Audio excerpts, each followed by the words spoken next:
تبلي عندي بحسب بجنكي عبدك اللخي ندلع الوركي تبلي عندي بحسب بجنكي عبوك اللخاك ندلع الوركي أنا تسديدي عب عدس خوينا نعخم كذكر كعبالا خوينا نعخم كذكر عب صدق خوينا نعخم كذكر عب لبيا خوينا نعخم كذكر نفقود كوري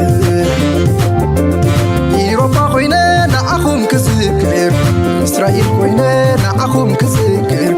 كندا خوينا نعخم كذكر أمريكا خوينا نعخم كذكر نفقود حلم تعيتي دلي عدي أبسجت الوردي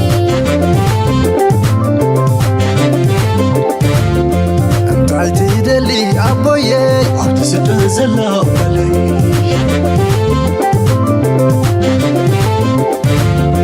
نبتكلنا عدي تحوسي بلي أسري نبتكلنا أبوي تحوس بلنا دكي نبتكلنا أبوي نبتكلنا عدي يمتون اللو دكي نبتكلنا أبوي نبتكلنا عبز حداس عمد متي عنس بس عدي حتتني تشاسلني ملاكي عبز حداس عمد متي عنس بس عدي حتتني تشاسلني ملاكي سلام تخطاتلتنا إذا channel كما تكونوا سنة كتكونوا ناي وتر تمنيتنا بعدنانيو لومون كم وترو أقداسن وانا وانت حستوتات حزنا لكم متينا لنا كسامو داتنا إذا مدام سانا كتصنحوا بخبرنا عدمكم أمبار كم وترو أبز كبابينا كتصالي مزدمم زخونا نقر كي قاطما يوعني أبز عجزة لنا يا مدرق بفلاي كابزا قربيتنا ودبوبنا زلا قربيت حقر كل جزء زدمم نقر مسرعنا هنا بدرجة على منكم يو بزع نقرات إذا كايد زلو ببحر كن رياكم فتنا عندي مسانا متأسسار كل وزخل زبلنا حبريتا بغطبا بتكنولوجي بكل لغة الناس اللي زخل النبلو نبهم كنم تعينا كم ودرو لايك جبرو شير جبرو ريتهم دما قدفو نابلنا نمدبنا كنحلفكم فتنينا حتى قداسي دبدابه زعبا يرترات صحيفه لا انتهي دما عبد الحريت زعبا سفع زباله تعستو كل ونيو مجمريا ግን በዚያ እስከንጀምር እዚኦም ኣውያት ናይዞም ጎረቤትና እስከ ናይዞም ኣሜሪካ ኣውያት ብክንጀምር Making his economic ambitions very clear. He wants China's yuan to rival the dollar. The 2024 speech that's resurfacing today gives us a rare look into the CCP's plan for global markets. They want their currency to become a global reserve currency. Basically, more leverage for Beijing and less dollar dominance. But, well, unfortunately for China, reserve currencies are earned through open markets, transparency, and trust. And Mike, that's not something that China has. No, it's not. And I think anyone who thinks maybe China's not our adversary, ሕጂ እንታይ እዮም ዝብሉ ዘለዉ ኣብዚ እንድሕሪና ኣሜሪካውያን ኦልሬዲ እቲ ዋላ እቲ ሃርድ ኮር ናይ ዶናልድ ትራምፕ ቤዝ ማጋ ሚድያ ናቱ ቻይና ክትዕብልለና ዘይኮነሲ ክትፍንቅለና ኢላ ክትፍንቅለና ጥራይ ዘይኮነሲ ክትዕብልለና ኢላ እያ መፅያ ዘላ እዚ ድማ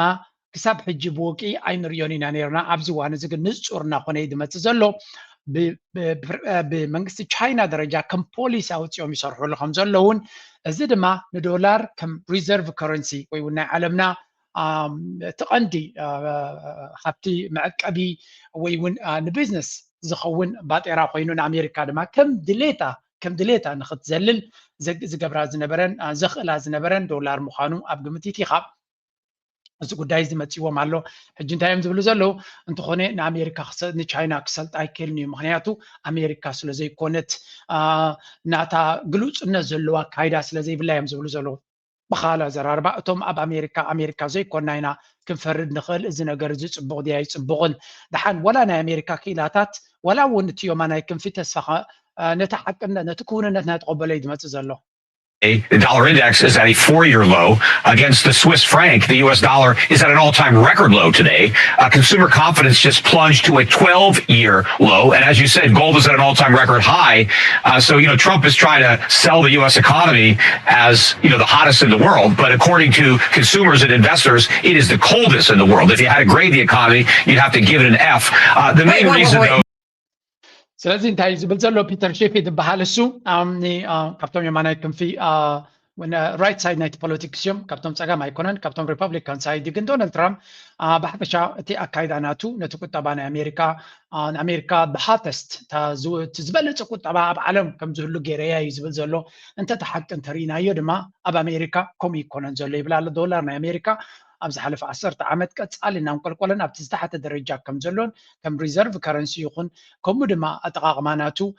ቁጠባ ናይ ኣሜሪካ እውን ካብኡ እንተኾነ ብውሕዳት ካምፓኒታት ዶሚኔትድ ኮይኑ ንሳተን ንላዕሊ ስለ ዝኸዳ እቲ ቁጠባ ኣብ ፅቡቅ ደረጃ ከም ዘሎ የንፀባርቕ ኣሎ ዝዓበየ ክፋል ናይ ሕብረተሰብ ናይ ኣሜሪካ ዝዓበየ ክፋል ቁጠባ ናይ ኣሜሪካ ፅቡቅ የለን ብፍላይ እቲ ኣፎርደብሊቲ እቲ ተራ ህዝቢ ናይ ምንባር ዓቕምናቱ ወይ እውን መናብሮ ናይ ምኽኣል ዓቕሙ መመሊሱ እናንቆልቆለ ይኸይድ ከም ዘሎን ዳርጋ ኣብ ኣሜሪካ ኣብ መንጎ ዘለዎም ዘይብሎምን እቲ ፍልልይ ናይ ሰማይ ምድርን ኮይኑላ ኣብ ዘሎ እዩ ስለዚ እቲ ኩንነት ኣብ ናይ ኣሜሪካ ፖለቲካዊ ሰርክልስ ይመፅእ ኣሎ እዚ ድማ ንቻይና ኩሉ ግዜ እናወንጀልካ ክትከዶ ትደሊ ዘለኻ ክመፅእ ዝኽእል ኣይኮነን ብሓፈሻ ብርግፅ እዚ ከም ክብል ከሎ ፉል ዲስክሎዥር ይብልዎ ፒተር ሼፍ ናይ ወርቂ ጎስጓሲ ስለዝኾነ ሰብ ንዶላር ገሊፉ ወርቂ ንክገዝኣሉ ስለዝደሊ ዝብሎ ዘሎ እዮም ዝብሉ ግን እቲ ዝብሎ ዘሎ ኩንነት ግን እቲ ዝብሎ ዘሎ እቲ ዝህቦ ዘሎ ፋክትስ ግን ፋክት እዩ ንሱ ንምንታይ ዕላማ ተጠቂሙሉ ዘይኮነስ ተሓቂ እዩ ኣየጋነኖን Now, that brother's on the right-wing side, so that was an interesting comment. I agree with him completely. But the thing that's important about this story is there's two facts in here that shows you why people are so frustrated with affordability and why this economy is going to crash. So, John, give us the facts. ከም ትሪእዎ ዘለኹም ብሓፈሻ እዚ ከዓ ብፀጋም ኣብ ኣሜሪካ እንታይ ዓይነት ኮንቨርጀንስ ወይ እውን ምቅርራብ ይረአ ኣሎ እዩ ዝበሃል ዘሎ እቲ ፀጋምን የማንን ዝበሃል ፖለቲካ ክልቲኡ ወገን ይረብሕ ከም ዘየለ ካብዚ ናይ ፖለቲካዊ ኢሊት ናይ ኣሜሪካ እዮም ዝረኣዮም ዘሎ ኩሉ እቲ ፀጋምን የማንን ንዓታቶም መቃቂሉ ኣብ ናሕትሕዶም ክዋግኡ ከም ዝነብሩ ነቲ ሃብቲ ድማ እቲ ገንዘብ ድማ እቲ ባጀት ድማ ናብ ንዖም ዘይርብሕ ንተራ ኣሜሪካዊ ዘይርብሕ ኩናት ኣብ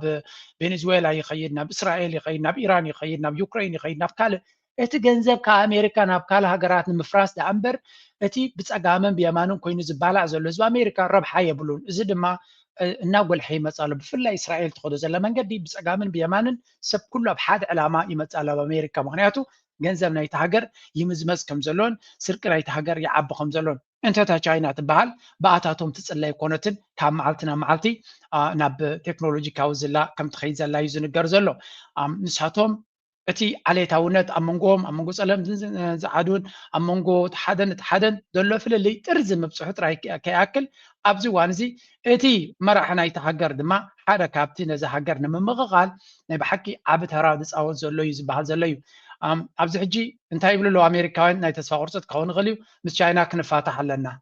China aren't just drifting apart, they are lawyering up and dividing up those assets. The Wall Street Journal is saying that the world's two biggest economies are heading towards a nasty divorce, an economic divorce. The fight has less to do with cheap t-shirts or TVs and really more about national security, semiconductors, food, energy, rare earths. So, are U.S. companies getting the message to እንታዮም ዝብሉ ዘለዉ ኣብዚ ድማ ኣሜሪካን ቻይናን ውድድር ጥራይ ኣይኮነን ገጢምዎን ዘሎ እንታይ ዳ ሓደ ሕማቅ ኣግሊ ዲቮርስ ይብልዎ ወይ እውን ሕማቅ ፍትሕ ከጋጥመን ስለ ዝኾነ ጠበቃታተን የዳልዋ ኣለዎ ብካልእ ዘረርባ ናይ ብተምሳል ዘረባ እዩ እንታይ ማለት እዩ ኣብ ኩሉ ደረጃ ኣሜሪካ ካብ ቻይና ክትፋታሕ ትደልላ ግን ዝከኣልካ ኣይኮነን ምክንያቱ እቲ ኣሜሪካ ኣብ ቻይና ኮይና ተፀጊዓቶ ዘላ ኣዝዩ ከቢድ እዮም ዝብሎ ዘሎ ስምዖ ወላ ሕምበዓላ ክትብል ከላ have zero exposure to China. I think Brian knows I'm going to him because all week long he's been using this metaphor. He said we don't want to be married to China. We just want to be divorced to China. But a friendly divorce, we'll divide up the assets and we'll still talk. You see your ex around town. ሕጂ እንታይ እዩ እቲ ዘረባናቶም ዝብሎም ዘሎ ብዙሓት ኮሜንቴተርስ ዋላ እውን ናይቲ ሪፐብሊካን ሳይድ እንታይ እዮም ክብሉ ጀሚሮም ዶናልድ ትራምፕ ዋላ እኳ نخلو كالا عالم سقيتون أمريكا حيال كجبران تفتني أب تشاينا جنكم عينة مرجع يبلون فرهلو وكاب تشاينا مغنيات تشاينا بيلا جرا مشونكو غير حزوت خليها نعنا تهاجرون مالتيو بغالا زراربا تشاينا ننوح عمتات كأمريكا فتح ويون قطباناتا بكل من قد كأمريكا أيزولي كأمريكا تفنتي تخي كم زغل باستراتيجي درجة سريحة له أب كل سيكتورس قطبانا أمريكا قطبانا تشاينا أب أمريكا خمسة سجا نابنا تجي نقدر التنقد جن تشاينا ناب أمريكا تصدق نبرتن أمريكا ناب تشاينا تصدق نبرتن عبف اللي زلوا أمريكا ناب تشاينا تسدد تلكم ني مبزح تجزين تسدد أغلي حرشة ونبرتات مع قل معدنات نداد ديو قلي تشاينا كاب كلا عالم بقليل كترهبط خل مالتي نعبنا زي صويا بين سبالنا 10 بليون 7 بليون بس احنا بدنا هي أمريكا كابزنا حرشة وتوتي نسد ما كاب برازيل كاب كلا هاجرن بقليل كاب أرجنتينا كترهبط خليها أمريكا زي كل تكنولوجي قال لنا أمريكا تشايناويان قدم بوتو أتحيزهم نا أمريكا تكنولوجي اليوم ناتهم تكنولوجي هنيتسميم سلازا بتكنولوجي استأثر يكونن بقمت قالوا أمريكا كاب تشاينا انت تدلن تلكم manufactured goods زخانت مالتي موبايل كات سمارت فون أبل يكون تال بملو مقدت أمناتو أبي قطعتهم ولا سبير بارت ناتو كاب تشاينا يدمت سلازي كاب تشاينا كتقلي أيتقلني هذا كامباني نفسه كتسلا عند حريلكا زبس حكفال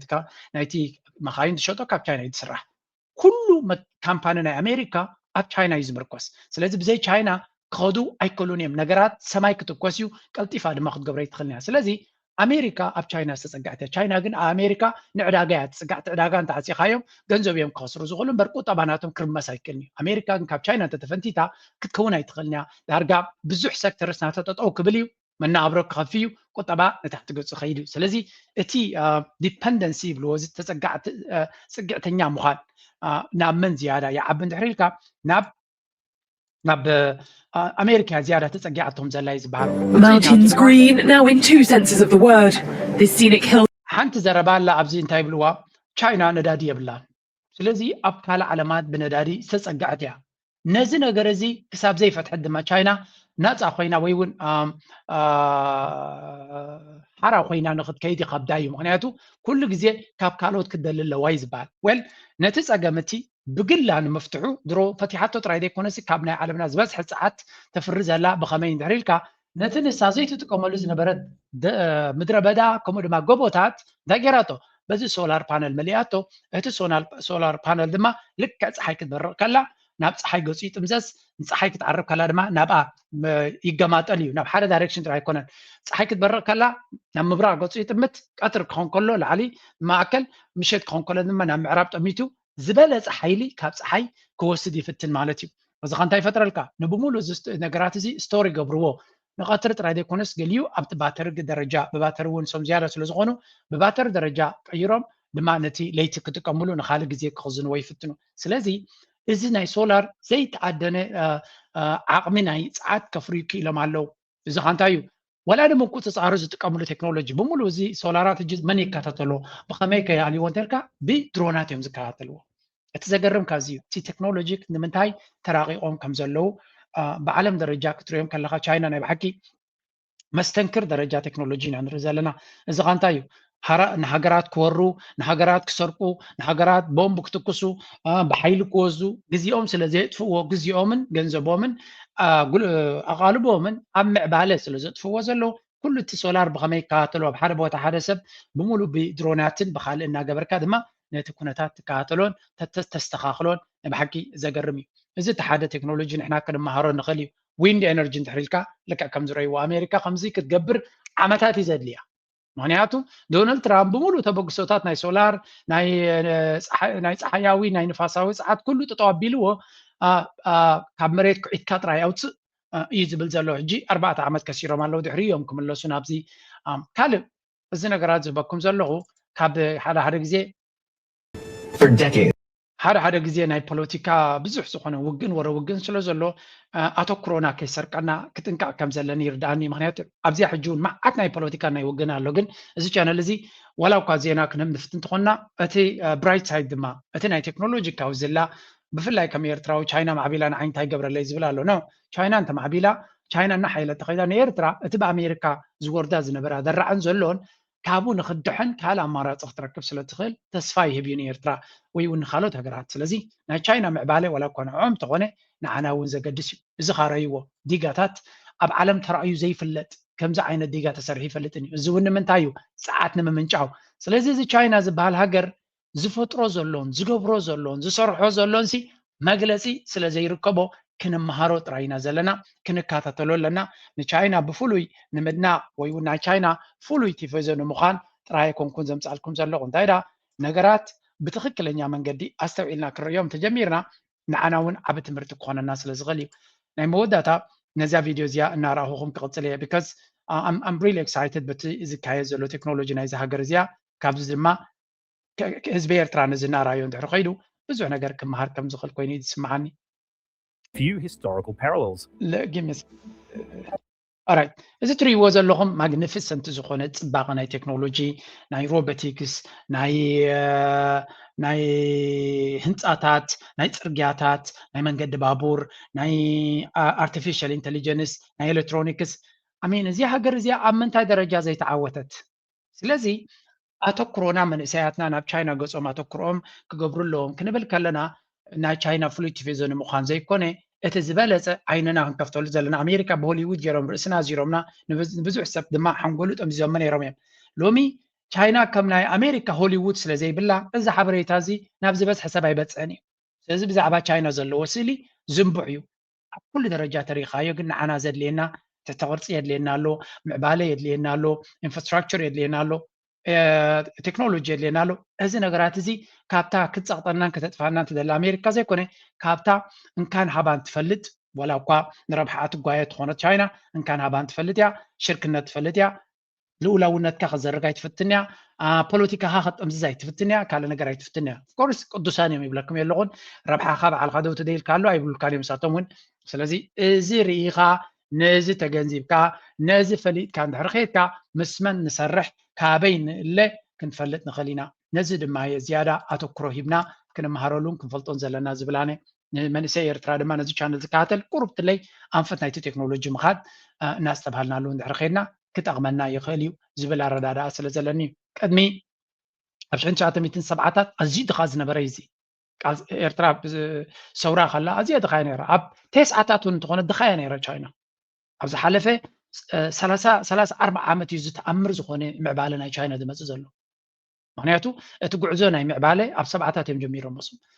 ኣብ 80ታት ድሓን ዝኾነ ምንቅስቃስ ገይሮም ካብ 2000 ድማ እቲ ፀብለልትነት ዝረአ ዘሎ ሕጂ ካብ 2012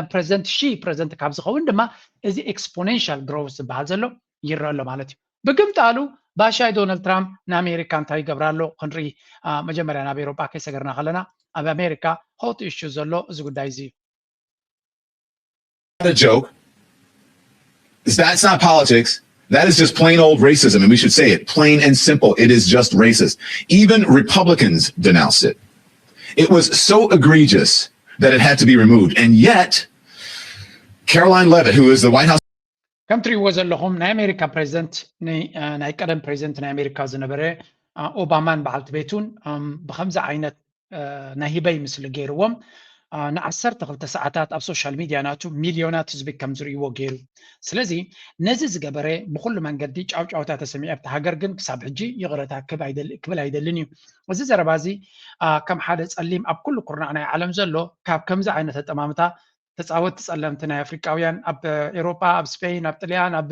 ካልእ ኤሮጳ ክፃወቱ ከለዉ ብሉፅ ስራሕ ምስ ገበሩ እቶም ኣንፃር ጋንታታት እዮም ዝገብሩሎም ቅራፍ በናና እዮም ዝድርብዩ ኢሎም ምክንያቱ ወይ ናይ ህበይ ድምፂ ይገብሩሎም ወይ ቅራፍ በናና ይሰዱሎም ስለምንታይ ኣህባይኹም ስለ ዝበሃሉ ካበይ ዝመፀ ዘረባ እዚ ንፀለምቲ ኩሉ ግዜ ምዕቡላት ኣይኮኑን ደናቑር እዮም ዝብል ምስሊ ንምግባር እዩ ስለዚ ነቲ ላዕሊ ገፁ ክኸይ ዝፈተነ ፀሊም ድማ ከምኡ ጌርካ ዶናልድ ትራምፕ ሕጂ ንኦባማ ከምኡ ክገብር ከለኹ ኦባማ ኣብ ፖለቲካ ስለ ዘበላሸወ እዩ ዝብል ዘሎ ነነነ ፀለምቲ ኣህባይኹም ኢኻ ትብል ዘለኻ ዝለዓለ ኦፊስ ናይ ኣሜሪካ ሒዙ ዝነበረ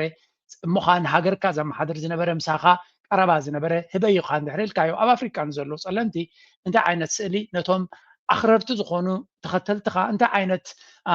ስእሊ ምስሊ ኣብ ርእሶም ክገብሩ ኢኻ ትገብሮም ዘለኻ ዝኩሉ ሰብ ዝፈልጦ እዩ ስለዚ ነዚ ኣትሪርካ መቅላስ ኣድላይ እዩ ብፍላይ ደቅኻ ወሊድካ ዘለኻ እንተኮይንካ ህበይ ክበሃሉ መራሒ ናይ ኣሜሪካ መራሒ ዝነበረ ዝኣክል ህበይ ክበሃል እንተተረኣዩ እንታይ ክስምዖም ይኽእል መረዳይ የድሊ እዚ ዕውር ፖለቲካ ከምዚ ስለ ዝገበረ ክግብኦ ይትብል ንዓኻ እንታይ ክብለካ ንናይ ኣሜሪካ ዋላ ገፁ እውን ፃዕዳ ዝመስል መራሒ ናይ ኣሜሪካ ህበይ ዝብል ዘሎ ንዓኻ ብካብኡ ትፅልም ሰብሲ እንታይ ክብለካ ወይ ንዓይ እንታይ ክብለኒ ኢልካ ክትግምት ኣለካ እቲ ፖለቲካ ናይ ኦባማ ረሳሕ ፖለቲካ እዩ ነይሩ ዶናልድ ትራምፕ ግን ካብኡ ስለ ዝሓይሽ ኣይኮነን ኩሎም ሓደ እዮም ኩሎም ሓደ እዮም ፍልልይ ኣይረኣና ኣለዎምን እቲ ሓደ ንናይ ገዳፊ በንቂሩ ቀቲሉ ክንብል ከለና እቲ ሓደ ድማ ለንቀነ ንኒኮላ ማዱሮ ካብ ሃገሩ ንደዳድና ትወስድ ኢሉ መንዚዑ ወሲዱ ሕጂ ድማ ኢራን ከፍርስ ይጓየ ኣሎ ስለዚ they're all the same ጥራይ ፍልልይ ኣይረኽብ ኩሎም ኣነ የቕረታ ክብል ተፀቢዮሞ ዝነበሩ ድማ እንታይ ኢልዎም ስምዑ Mr. President, media post that you took down earlier today, the White House says that a staffer sent it. Who sent it, and are you going to fire them? No, I looked at it, and I saw it, and I just looked at the first part. It was about voter fraud in someplace, Georgia. There was a lot of voter fraud, 2020 voter fraud, and I didn't see the whole thing. I guess during the end of it, there was some kind of a picture that people don't like. I wouldn't like it either, but I didn't see it. I looked at the first part. እንታይ ይብላ ኣሎ ን12 ሰዓት ኣብኡ ተቐሚጣ ዝነበረት ቪድዮ ስለምንታይ ከምኡ ኮይና ብስ በልዎ ኣብቲ ቅድሚት ስርቂ ናይ እንታሽሙ ከም ዝነበረ ምርጫ ናይ 2020 ዝተገበረ ከም ዝተሰርቀሉ ክሳብ ሕጂ ብዛዕባ ይዛረብ ዘሎ ኣጋጣሚ ንዑ ርኤ ነቶም ቲም ናተሂበዮም ንሳቶም እውን ከይረኣዩ እዮም ገይሮሞ ይብል ኣሎ ናይ ኣሜሪካ ፕሬዚደንት ዝኣክል እንታይ ፖስት ይገብር ብሲክረት ሰርቪስ ብፍሉይ ነፋሪትን ብኣማኢት ኣሸሓቶ ዘይኮይኖም ሰራዊት ዝሕሎ ለይትን መዓልትን እንታይ ሶሻል ሚዲያ ፖስት ይገብር ኣሎ እሞኸ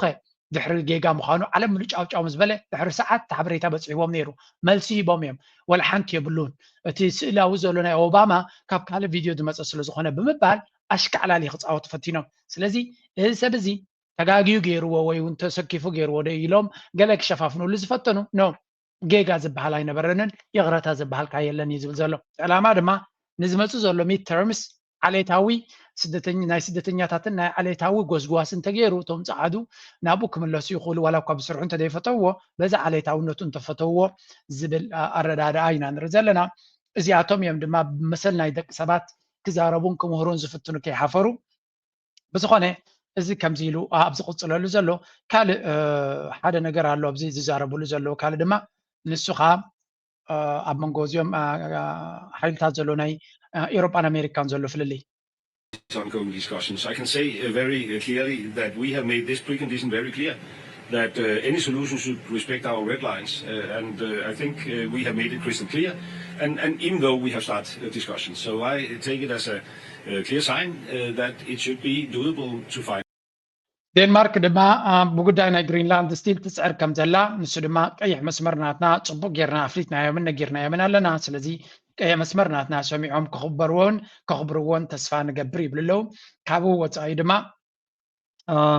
ምስ ኣሜሪካ ክንዘራረብ መደብ ጌርና ኣለና ግን እንተወሓደ ኣትሊስት እቲ ነገር ሕጂ ካብቲ ፖለቲካ ናይ ዶናልድ ትራምፕ ኢሉ ኢሉ ስለ ዘሎ እሱ ቁሩብ ከም ፅቡቅ ነገር ክረአ ይኽእል ይብል ኣለው ኤውሮጳውያን ግን ቀስ ብቐስ ስርሖም ክሰርሑ ጀሚሮም ኣለው እንታይ እቲ ስርሖም ክሰርሕዎ ጀሚሮም ዘለዉ ንብሎ ዘለና ድማ ሓደ ካብኡ ንኢሎን ማስክ ክሃርሙ ጀሚሮም ኣለው ስለዚ ንኢሎን ማስክ ሓደ ካብቲ ብስውር ኮይኑ ዘጥቃዓና ዘሎ ባህላዊ ባህልቲ እዮም For a week in France, our weekly look at the most significant stories to come out of the country over the past 7 days. And we begin with France ramping up its crackdown on what it sees as rogue actors in the world of social media. This past week, the Paris prosecutors' cybercrime unit raided the offices of X, formerly known as Twitter. It's part of an investigation into a range of ስለዚ ነዚ ናይ ኢሎን ማስክ ትበሃል ካምፓኒ ናቱ ሬድ ገይሮም ከምዚ ኣትዮም ከም ዝፈተሽዎ ድሮ ኣብ ኢሎን ማስክን ኣብቲ ናቱ ካምፓኒታት ብፍላይ ኣብዚ ካምፓኒ ናቱ ግሮክ ዝበሃል ከምኡ ነዚ ኤክስ ዝበሃል ብሕማቕ ዓይኒ ይጥምትዎ ከም ዘለዎ ኤውሮጳውያን ንኢሎን ማስክ እውን ብዓብዩ ዕድል ኣይረኸቡን ዶናልድ ትራምፕ ፈሪሂቦም መስሎ ዘለዎ እምበር ሓደ መዓልቲ መፂኦም ሓደጋ ክወጥቅዎ ምዃኖም እዩ ዝንገር ዘሎ ንግዚኡ ግን ቁርብትለይ ኣይደፈሩን ኣሎ ፍርህ እውን ስለ ዘለዎ ካብዚ ቀፂልካ እቲ ካልኣይ ኣብ መንጎቶም ክልተ ሃገራት ዝግበር ዘሎ ቀፃሊ ምትኽታኽ ድማ እዚ ኣብ ናብ መን ኢኻ ትብሎ ዝገብርዎ ዘለዉ ናብ ኢራን ገፆም ዝገብርዎ ዘለዉ ኣብ መወዳእታ ሓደ ካብቲ ደስግእ ንዓለምና ድማ እዩ nuclear politics with the U.S., but are they ready to give up their program? Let's bring in retired Navy commander and former USS Cole Commander Kirk. هذا أقداسي زررب كايت قنيم من أمريكان إيرانن هذا أقداسي زررب كايت كنيو نبي قصي كون انتاي على بكر كوي كون زبل زرباد مالو أمريكا هذا معلب كم زي جبرت إيران جن ستيل من دلواتات تقصل كم زلا نكتكم أصغر فتنا مالتي هذا كابتن زبل وزلو دروناتنا إيرانيون كتصالين أمريكا أما فتتان كم زركب إيران درون عقمناتها زي نعاقيو جن جدا بكل من جدي نتي كترغب تدخل سبلاي تشين كال نابوكا تدخل تكنولوجي تشيبس سلازع عصوهم كم تزدل لك معبلاي كالن بر حيال زغنا ناي بالستيك ناي درون تكنولوجي كتما عبل زخالت هاجر يعني را ستيل يتخص قم زلون تعصوان كبان دما يخبدو مالو حنت تسفاناتهم دما ازي حجن رياضه لنا ينا لنكنه ቻይና ፍሉይ ዝኾነ ቴክኖሎጂ ገና ዘይ ማዕበለግን ንሓበሬታ ክኸውን ዝኽእል ተባሂሉ ዝመፀ እዩ ካብ ሳይንስ ፊክሽን ፈሊኻ ዘይትሪዮ ከም ስፔስ ሺፕ ኣብ ሰማይ ኮይና ክሳብ 88 ጄትስ ተሸኪማ ክትከይድ ትኽእል ሓንቲ መርከብ ኣብ ሰማይ ማለት እዩ ከም መርከብ ስለዚ ኣብዚያ ንሰማይ ትኸይድ ካብ ሰማይ ድማ ተነፈርቲ ይበራ ማለት እዩ ልክዕ ከምቲ ኣብ ባሕሪ ዝንቀሳቐስ ኤርክራፍት ካሪየር ዝበሃል ናይ ኣሜሪካ ኣብ ከባቢ ኢራን ተፀጊዑ ዘሎ እዚ ድማ ኣብ ሰማይ كم عينت سبيس شيب كارير كجبرو مخانم يزنقر زلو أزيد ما تكنولوجي ناي تشاينا ني أمريكا بتنسات فلتو رادي كونس نساب زيت فلتو من قدي حرقا كود كواويون سكات كفترو لا يمز فتنزلو أزيد ما نمنتاي قد سنة هالو وندحريلنا أمريكا ني تشاينا انتهت صبايا بتنسات زحل فلتو متي أخذ ركبها زي ايركرافت كاريرز كجبرو لهم بزح بيزات كحزل لهم قال ما تشاينا انكم يكونون ترى كابتازل لو هاجر ما انهم كي عقتهم زدلي وخ قبروا له زخول من قديهم زقبروا زلو زخانتايو اب سماي قبل تنزلوا اب سبيس قبل تنكم زلوهم اب تي هايبرسونيك ميسايلز بعد ما كارت عندهم ناب زدلي وبوتا بزقلطف من قدي زخون الرادار كي ابلو كهرم كم زغل سلازي ناي قد لا يكونن امايت شوعات ميت شومنت ميت بيس كلوكا تدا ابزل لخا يكون كاون حيلخا كتنصبار تخليخا زبل مايند سيتنا نرزلنا ازون ود زند ماين امريكا ابي سقاد فتر لا زلو كبحال خليو بزخونه امنغوزن كلت هاجرات زلو وددر كم ايرترا وين كاتريو خلغا اقداسي وساني وي اقداسي مدرخ فطيرلو معناته امريكا ابنا اشتا هاجرات قرقس كاب كتجبر قند عبي مقناقنتا غاتي مواسلو زلو اتوكرو عقما صغاتاتا نابيا فوكس كتجبرت فتنزلا and at the end of the day أمريكا مسمزانوها تطويلا كتماغوتن كتتحرارم تجميرا دمايو نعنا قربت لي عرفت كونا نازغل بزحد ما نزيهم زعمنو زي مسلت كونتات حجي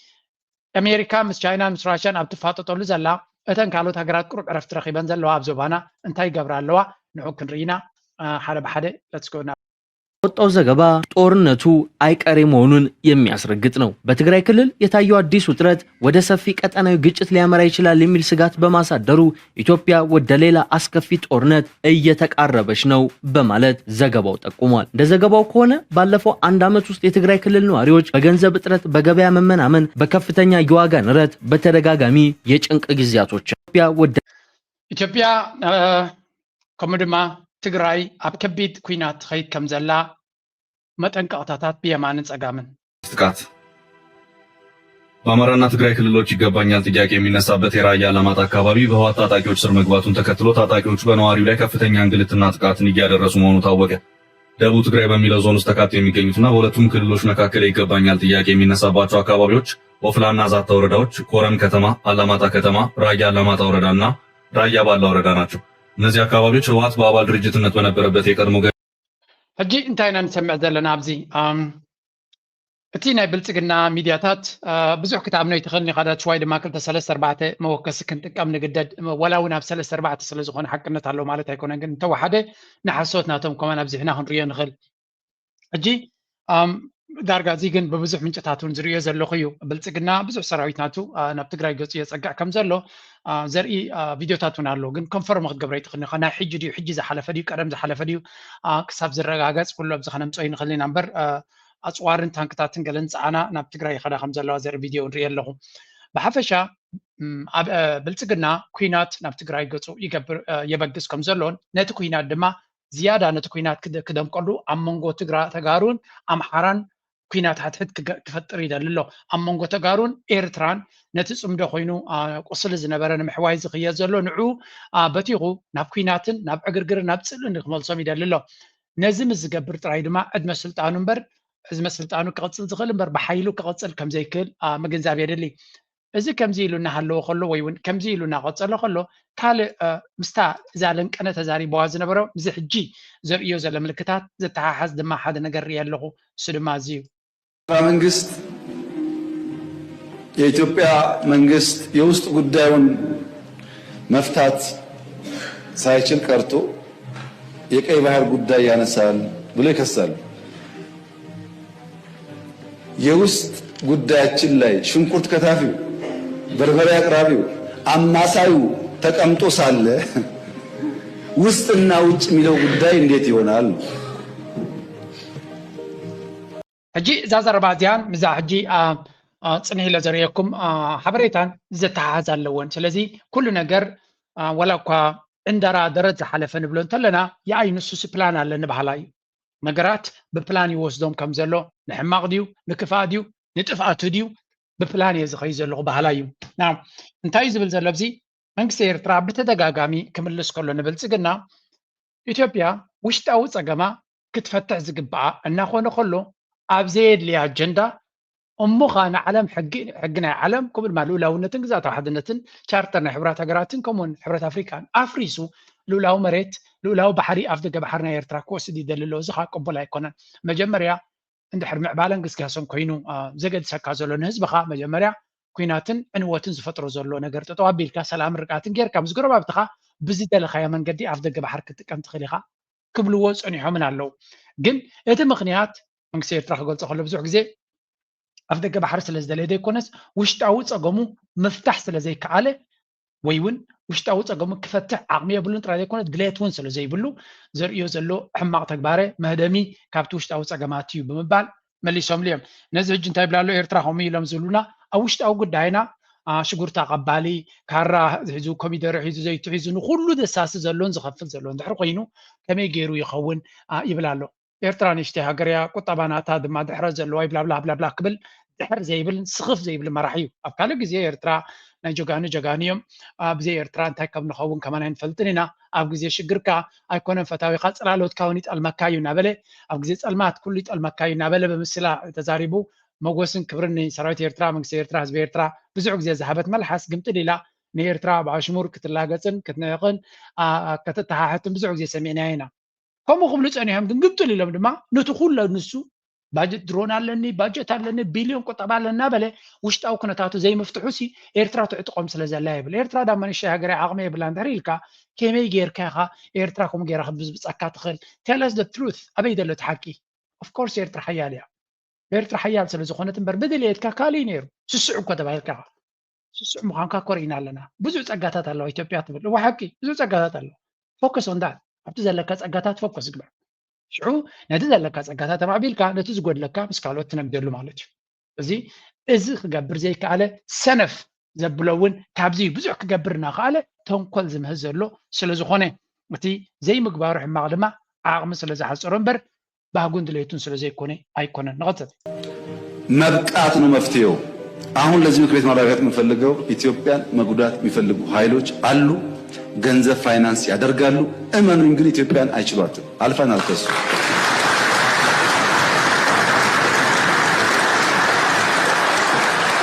ገንዘባቸውን ያፈሳሉ ይከስራሉ እኛ እንቀጥላለን ጉዟችንን በውስጥ የውይይት በር ክፍት ማድረግ አለብን ሕጂ እንታይ ኢና ንሰምዕ ዘለና ኣብዚኣ ክልተ ነገር ከርእየኩም እየ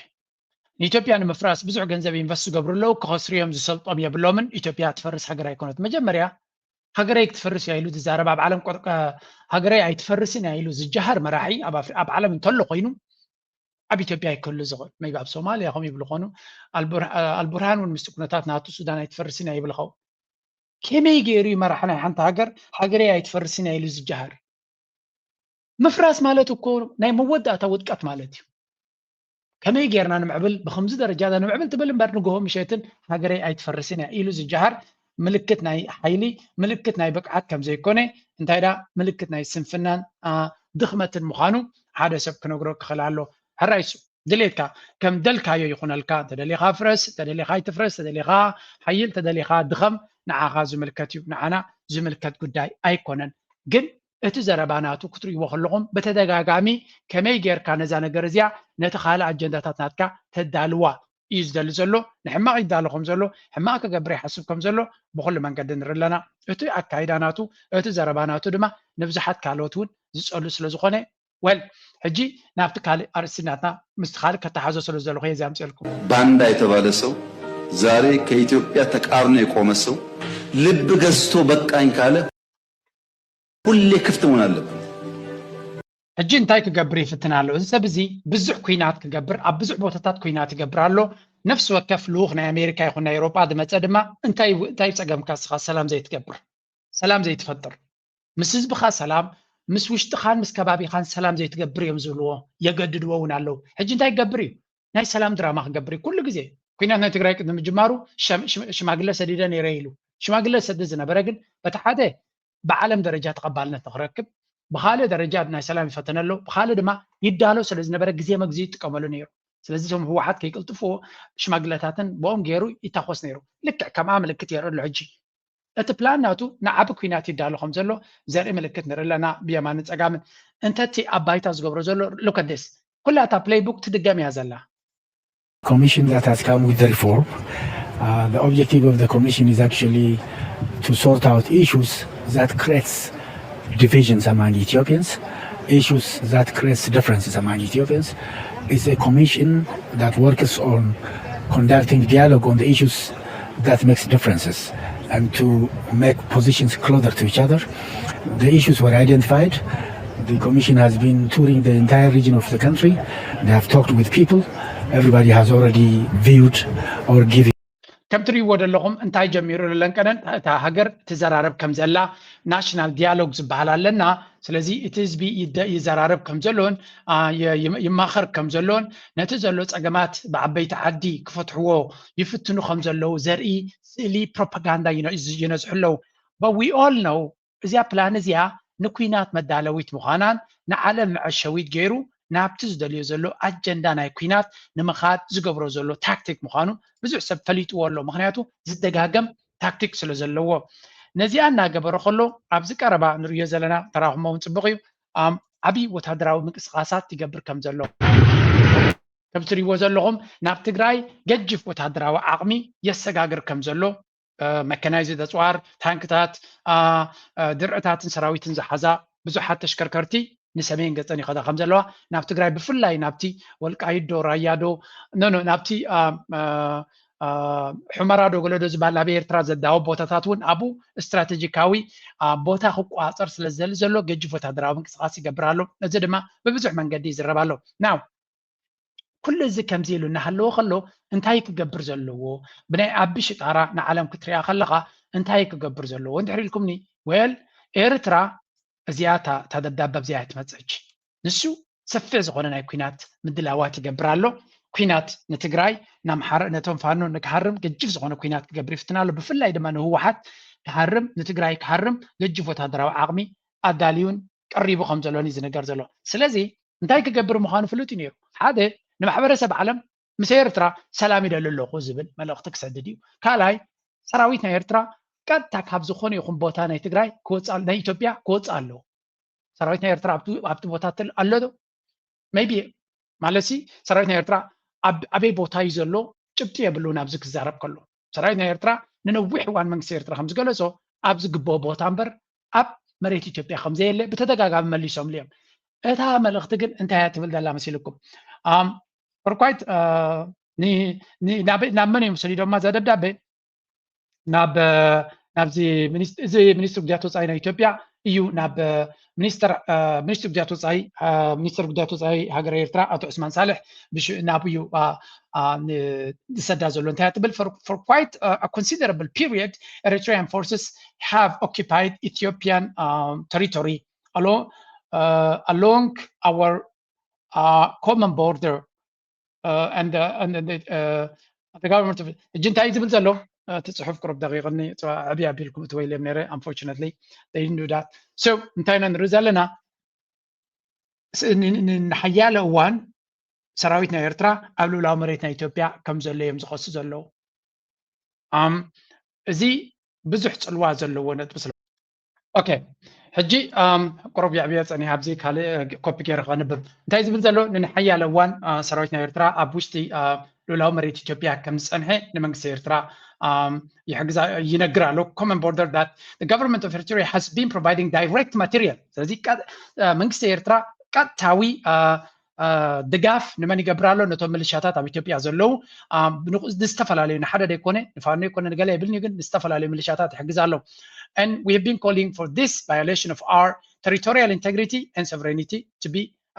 rectified. بتدقاقا مدما نزي كنتات زين كعرب ويتطو نخبل ان الولاونتان غزاتا وحدنتنا نخبرن كنا حتى هنا زي بتدقاقامي زغبرنايو صاوعي دما ملسي رخبن يبلالو سلازي ابزين زحلفا developments over the past few days indicate that the government of Eritrea has chosen the path of further escalation. ابزين زحلفا معلتات دما منكس ኤርትራ ካብቲ ዝገብሮ ዝነበረ ዝለዓለ ናብ ነቲ ነገር ከም ዝኸርር ከም ዝገብሮ እዩ ዝነግር ዘሎ. The incursions of Eritrean troops further into Ethiopian territory in our northeastern borders and the joint military maneuvers being carried out by the Eritrean forces with the rebel groups in our northwestern borders are not just provocations but acts of outright aggression. ስለዚ ኣብዚ ዝሓለፈ እዋናት መንግስቲ ኤርትራ ወይ እውን ሰራዊት ናይ ኤርትራ ምስ ዝተፈላለዩ ሓይልታት ኣብ ሰሜናዊ ምብራቅ ዶብናትና ማለት እዩ ወታደራዊ ምንቅስቃሳት ምስ ዝተፈላለዩ ሓይልታት ማለት እዩ ናይ ሰራዊት ኤርትራ ሬበል ግሩፕስ ወይ ከዓ ተቐናቐንቲ ሓይልታት ማለት እዩ ከምኡውን ኢናወር ዌስተርን ቦርደርስ ናይ ምዕራባዊ ዶባት ናትና እውን እዚ ምንቅስቃስ ናይ ኩናት ጥራይ ዘይኮነስ ውፁእ ዝኾነ ናይ ግህሰት ናይ አግሬሽን ወይ ከዓ ናይ ኩናት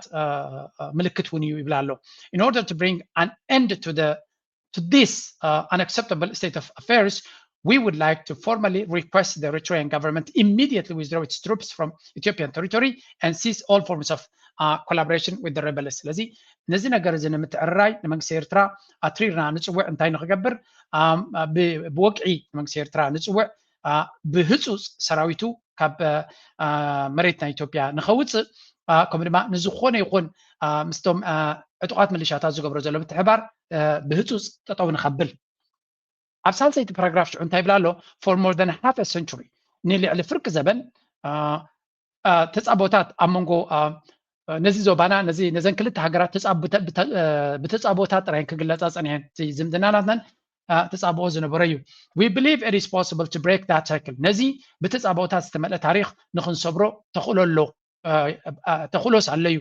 ስለዚ ነዚ ዘይምትእምማንን ተፃቦታትን ንክንሰግሮ ዝርርብ የድሊ ከምኡ ድማ ዲፕሎማስያዊ ፅምዶ የድሊ ይብሉ ኣለዉ. If we receive a positive response in our legitimate demands for requests of Ethiopia's sovereignty and territorial integrity, the government of the Federal Democratic Republic of Ethiopia is willing to engage in a good faith negotiations for a comprehensive settlement of all issues of mutual interest, including the maritime affairs and the issue of access to the sea through the port of Assab. ስለዚ እንድሕሪ መንግስቲ ኤርትራ ሰራዊት ነዚ ፃውዒትናትና ካብ ልኡላዊ መሬትናትና ሰራዊት ናይ ኤርትራ ንኸውፅእ ከምኡ ድማ ልኡላውነትናን ግዛታዊ ሓድነትናን መንግስቲ ኤርትራ ከኽብሮ እንተኽኢሉ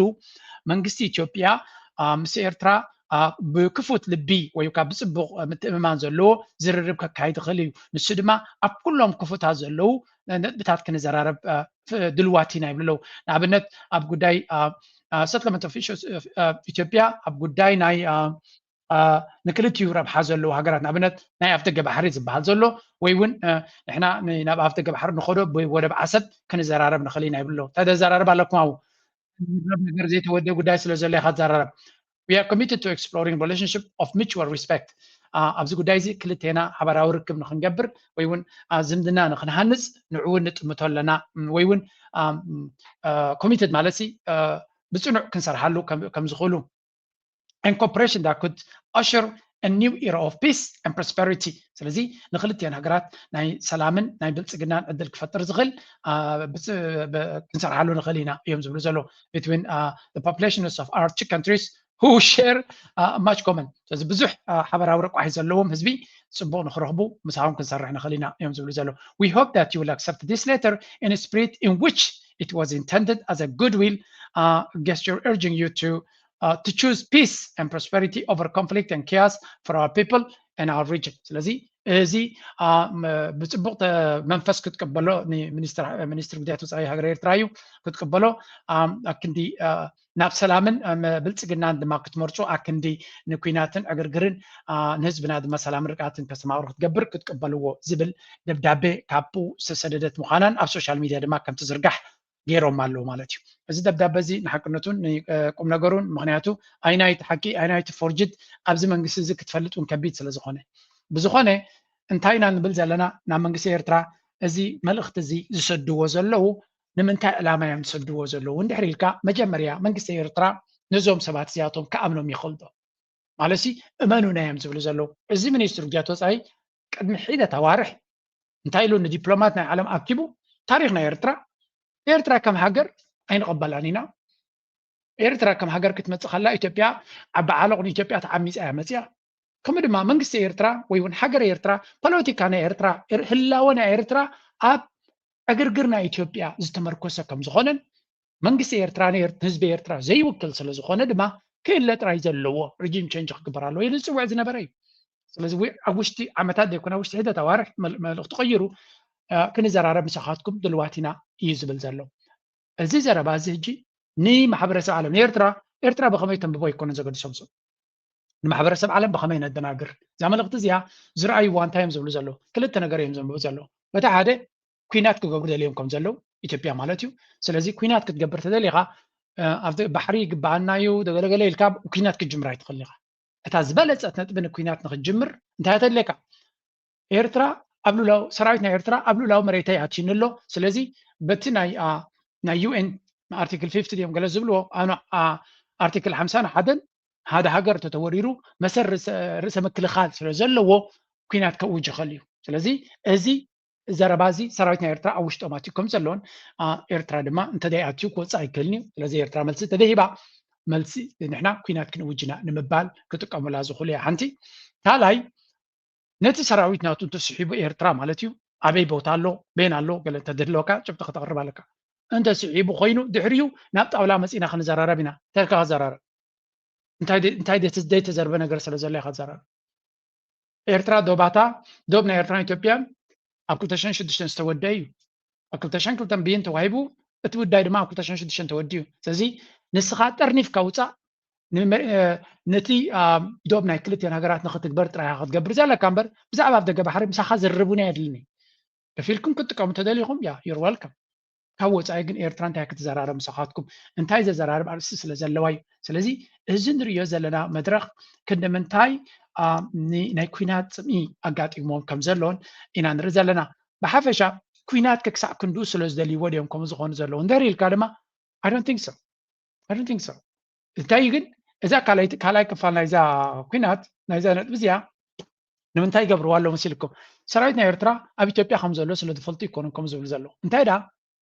ኣብ ትግራይ ኩናት ከካይዱ ስለ ዝኾኑ ወይ እውን ንተጋሩ ክሃርሙ ስለ ዝኾኑ እዛ ነጥቢ እዚኣ ኤርትራ ናብቲ ውሽጢ ንኸይተኣቱ ነቲ ኩነታት እቲ ክትሕግዝ ንኸይተኣቱ መጋረጃ እዮም ዝገብሩ ዘሎ ንማሕበረሰብ ዓለም ፍለጡልና ማንም ንትግራይ ዘጥሕን ከይህሉ የሰራዊት ኤርትራ ድዩ ገለገለ ገይሩ ንትግራይ ንምጥሓን ሓገዝ ንኸይግበር ሓፁር ንምግባር ንዓለም ንኸፍልጡ ዝጥቀሙላ ዘሎ ታክቲክ እዮም ስለዚ ሕጂ ናብ ኤርትራ ኩናት ክውጅዮም ዝብል ገምጋም የብለይና ናብ ትግራይ ኩናት ክህሉ ከም ዝኽእል ግን ዳርጋ ብኩሉ መዳይ ንሪኦ ዘለና እዩ ናብ ትግራይ ኩናት ክገብሩ ከም ዝኽእሉ ዳርጋ ብኩሉ ወገን ኩሉ ሰብ ገምጋም ዝህቦ ዘሎ ነጥቢ እንተሎ ኮይኑ ንሱ እዩ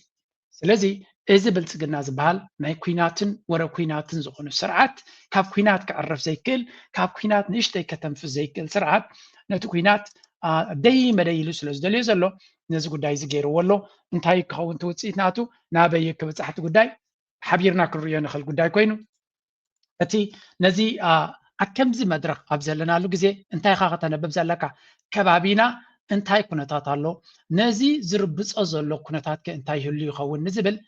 መብዛሕቲ ግዜ ኣበይና ክንከይድ ዘለና ኣብ ጎረቤትና ሱዳን ዝካየድ ዘሎ ጉዳይና ክንርኢ ዘለና ኣብ ጎረቤትና ሱዳን ዝካየድ ዘሎ ኩነታት እዩ ነዚ ብልፅግና ለንቀነ ሸበትበት ይትሉ ዘሎ ሸበትበት ይትሉ ዘሎ ድማ ብልጽግና ሸበትበት ስለ ዝመረፀ ይኮነን እንታይ ዳ እቲ ኩናት ኣብ ትግራይ ዘሎ ክውዳእ ስለ ዝኽእል ወይ እውን እቲ ዳዕመ ሰሪዕ ክሰዓር ስለ ዝኽእል ክሰዓርካ ስለ ዘይብሉ ንዑ ንምድሓን ዝግበር ዘሎ ሸበትበት ኢና ንርኢ ዘለና ስለዚ እቲ ኢማራት ዝበሃል ሃገር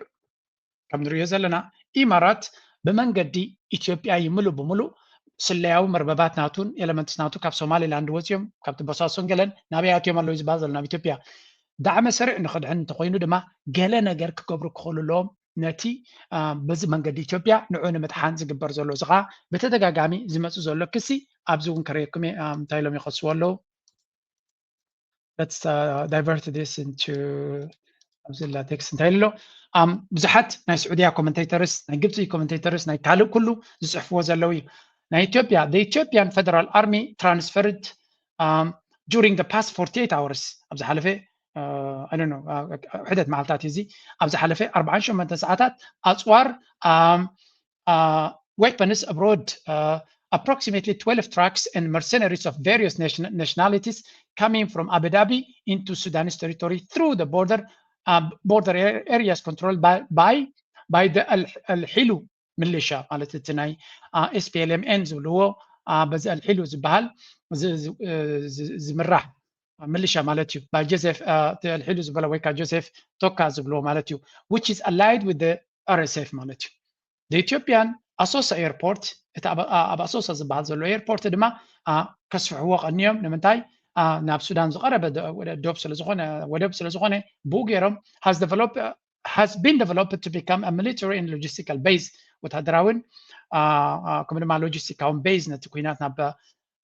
ንዳዕመ ሰሪዕ ንምዕጣቕ ከምኡ ድማ ናይ ድሮናት ኦፕሬሽን ሰንተር እውን ኮይኑ ኣሎ it has received military cargo planes arriving via Abu Dhabi, Bosaso, Addis Ababa and Bahir Dar. Drones have also been launched from Asosa targeting at the Mazin and other locations in the Blue Nile region during the past weeks. Observers believe that Abiy Ahmed is seeking to occupy the Sudanese army and prevent it from consolidating. Aji, abza halafe arina kumnerna azugudai zi. There was this story ab halafe arina zar'anaya article nera common posts neru ነዚ ጉዳይ እዚ ትዝረብ ዘሎ ከም ትሪእዎ ዘለኹም እቲ ኣሶሳ ዝበሃል ዘሎ ኣበይ ኣሎ ትሪእዎ ኣለኹም እቲ ኣቦስ ዝበሃል ዘሎ ከምኡ ድማ ኣልደማዚን ናይ ሱዳን ማለት እዩ ሕጂ እዚ ምናልባት ኣብ ዘመነ ሰውራዊ ንፈልጦ ኢና ነዚ ኣሶሳ ንክሕዙ ህዝባ ግንባር ብመንገዲ ሱዳን ሕሊፎሞም ሰራዊት ሱዳን ዝገበርዎ ዶኩመንታሪ ኣብ ቲቪ ኣለኩም ከይትኩም ራእይዎ ስለዚ ታሪክ ዘለዎ ታሪካዊ ቦታ እውን እዩ እዚ ሕጂ ኣብዚ ጉዳይ ዝግበር ዘሎ ኩናት ሰራዊት ናይ ሱዳን ናብቲ ምዕራብ ናይ ሱዳን ናብ ኮርዶፋን ጽቡቕ ዝኾነ ገስጋስን ስጉምትን ይወስድ ስለ ዘሎ እንታይ ክገብሩ እዮም ዝፍትኑ ዘለው ነቲ ናይ ሰራዊት ሱዳን ግስጋሴ ንምዕንቃፅ ዝግበር ዘሎ እዩ ሰራዊት ናይ ሱዳን ብመርሕነት ናይ ጀነራል አልቡርሃን ጽቡቕ ዝኾነ ገስጋስ ይገብር ከም ዘሎን ብዙሕ ዓወታት ይጎናፀፍ ከም ዘሎን እዩ ዝንገር ዘሎ ስለዚ ነዚ ጠጠው ከተብሎ እንድሕር ኮንካ ነቲ ሞመንተም ክሰብሮ እንተኮይንካ ነቲ ጉዕዞ ክጠንቀፍ እንድሕር ኮንካ እንታይ ካ ክትገብር ዘለካ of course you have to ነቲ ካልእ ግንባር ክትከፍት ክትክእል ኣለካ ወታደራዊ ታክቲኮም እዩ ካልእ ግንባር ከፊትካ ኣብቲ ካልእ ግንባር ነቲ ሰራዊት ዓቕሙ ፋሕፋሕ ከም ዝብል ትገብሮ ፋሒሉ ኣብ ዝተፈላለየ ቦታታት ከም ዝዋጋእ ትገብሮ ስለዚ ኣብ ኩሉ ክዋጋእ ከሎ እንታይ ከጋጥሞ እዩ እቲ ዓቕሚ ፋሕ ስለ ዝብል ዓወታት ናቱ ንቅድሚት ክግስግስ ዝግብኦ ስትራቴጂ ንክቕይር እዩ ከምዚ ንቅድሚት ክግስግስ ከሎ ብድሕሪኡ ክትኣትዎ እንተጀሚርካ እንታይ ክገብር እዩ ካልእ ስትራቴጂ ንክገብር ይግደድ ማለት እዩ ምክንያቱ ነፍሲ እውን ክከላኸል ነቲ ተቆፃፂርዎ ዘሎ ወይ ነቲ ፀላኢ ብድሕሪት መፅኡ ካልእ ሓደጋ ከየውድኸውን ስለ ዝፈርህ ለውጢ ንክገብር ይግደድ እቲ ሰራዊት ማለት እዩ ስለዚ እዚ ብልፅግና ብደገፍ ናይ ብልፅግና ዝግበር ዘሎ ኩናት ንRSF ንምድሓን ወይ እውን ነቲ ቦታታት ንምቁፅፃር ዘይኮነ እንታይ ዳ ነቲ ናይ ሰራዊት ሱዳን ምንቅስቃስ ንዑ ንምሕፃርን ንዑ ጠጠው ንምባልን ነቲ ሞመንተም ናይቲ ሰራዊት ንምስንኻልን ዝግበር ዘሎ ጉዕዞ ምዃኑ እዩ ዝነገር ዘሎ ስለዚ ሰራዊት ናይ ሱዳን ትክክለኛ ካልኩሌሽን ገይሩ ዘድልዮ ስጉምቲ ክውስን ክኽእል ኣሎ ምክንያቱ ቀሊል ዘይኮነ ስጉምቲ ይፅበዮ ስለ ዘሎ እዮም ዝብሉ ዘሎ ብዙሓት and yeah it's going to be very interesting ኣብ ዝቕፅል እዋናት ክንሪኦ ኢና እዚ ጉዳይ እዚ ኣብ ዝሓለፈ እዋን ዝረኣናዮ እዩ ሕጂ ንመለስ ኣብቲ كريكم صنعكو صبصاب ابزيا كلته سلسته صبصاب كريكم سلازخونكو again ازي تحدك خون كله ابزتي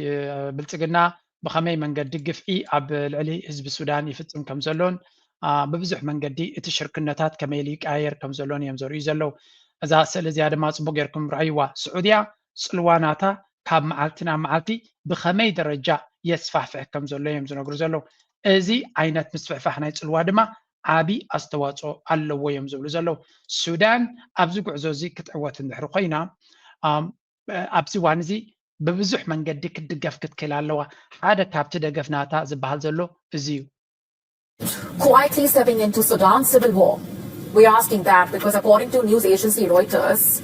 it has cited images showing advanced Turkish-made combat drones stationed at a remote Egyptian in Cairo's involvement. Remember, this is Africa's deadliest ongoing conflict. Until recently, Egypt limited itself to political and ሕጂ እንታይና ንሰምዕ ዘለና Sudan. This is one of the most ሓደ ካብቲ ኣገዳሲ ንሱዳን ክትሕግዛ እንድሕር ኮንካ ከምቲ ኢማራት ብፍሉይ ድሮናት ብቴክኖሎጂ ብዕሱባት ወታደራት ብኩሉ ሎጂስቲክን ብካልእን ነቲ ዳዕመ ሰሪዕ ትሕግዞ ዘላ ለይቲ መዓልትን ትጓየሉ ዘላ ክትሕግዞ ክትክእል ኣለካ ናይ ሱዳን ዓወት ናይታ ሃገር ዓወት ረብሓ ዝበካ እንተኮይኑ ብፍላይ ከም ግብፂ ዝኣመሰለ ርሙስ ሃገር ተዘይኮይኑ ርሙስ ዝብሎም ዘለኹ ሃገራዊ ድሕነት ናቶም ኣብ ሱዳን እዩ ዝምርኮስ እንድሕሪ እቲ ኒል ሂወት ናይ ዝብሉ ኮይኖም ሱዳን እንድሕሪ ዳዕመ ሰሪዕ ተቆፃፂርዋ ኢማራት ተቆፃፂርዋ ኢማራት ማለት ንዳዕመ ሰሪዕን ንብልፅግና ንክልቲኦም ዝቆፃፀር ድሌቱ ክገብሮም እዩ እስራኤል ድማ ምስላ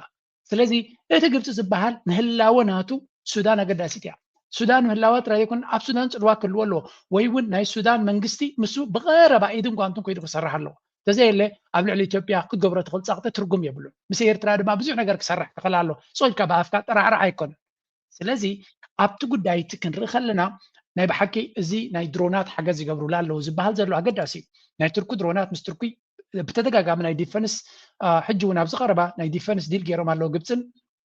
ትርኩን ብዙሕ ድሮናት ክትገዝእ ምዃና ካብኡ እውን እዩ ዝንገር ስለዚ ድሮናት እዚ ካብ ሕቡእ ቦታታት እናሰደደት ነቲ ዳዕመ ሰሪዕ ኣገዳሲ ቦታታት ክንቀሳቀስ ከሎ ይድርዕምዎ ነይሮም ማለት እዩ እዚ ከዓ ብርግፅ ካብ ዓይኒ ናይ ኢማራት ክሓልፍ ዝኽእል ኣይኮነን ምስ ዘለዎም ሳተላይትን ገለን ግን ኣገይ ናይ ፈለጥዋ ነይሮም እዩ ዝበሃል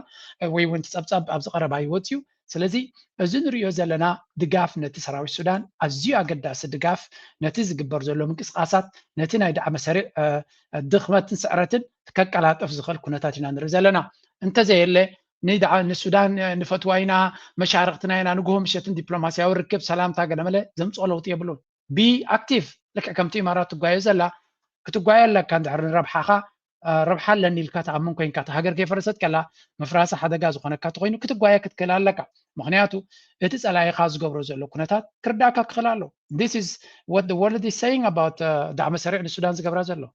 We move on to Sudan. A drone strike by Sudan's Rapid Support Forces has hit a vehicle carrying displaced families, which led to the death of 24 people, including 8 children. This attack follows the targeting of a World Food Programme convoy just the day before. The vehicle was transporting conflict-displaced people in the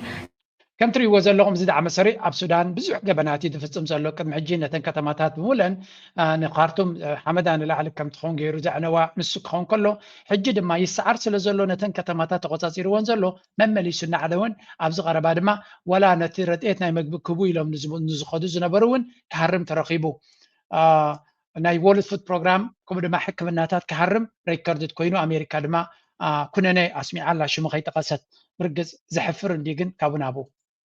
is destroying Sudan. Let me explain. For some quick background, for the last 3 years, Sudan has been involved in what a lot of people describe as a quote-unquote civil war, but really should be described as a United Arab Emirates-backed genocide. That's because ever since fighting broke out in Sudan, the UAE has been supporting a group called the Rapid Support Forces, also known as the RSF. This is a زون صبغ زخنا حبريتايو إمارات ببلتقنا جيرا نتدعى مسارع نمتنساق تقبر زلا نسودان زخلو هلكيتنس أقامنا بسودان زقاتم زلو مرأياناتو مخانو يوزن القرزلو ازعجي اتي إمارات زبال أبزوانزي عقمتاتو أب أزيد درود بوتاتات بمخان نتزلو سقاتات ويو نتزلو دقاف سلا على درجة كاب كله كاب ليبيا ساقط وريدو قديلو اللي بالالو كابتاتون قديلو اللي بالالو ምክንያቱ ምስ ሊብያ ቀጥታ ውርክብ ዘለዋ ክልተ ሃገራት ኣለዋ ንሊብያ ቀጥታ መዳወብታ ዝኾና አልጄሪያን ግብፅን ክልትየን ሓያል ዝኾነ ድምፂ ስሚዓና ኣለዋ ሕጂ ነዚያ ከስማዓኩም የለን ቀነ ሓንቲ መርድእ ንኢማራት ተዋሂባቶም ዘላ بالنسبة لدول الخليج ما عدا دولة ما نذكرش اسمها الشيء الآخر كل أشقاء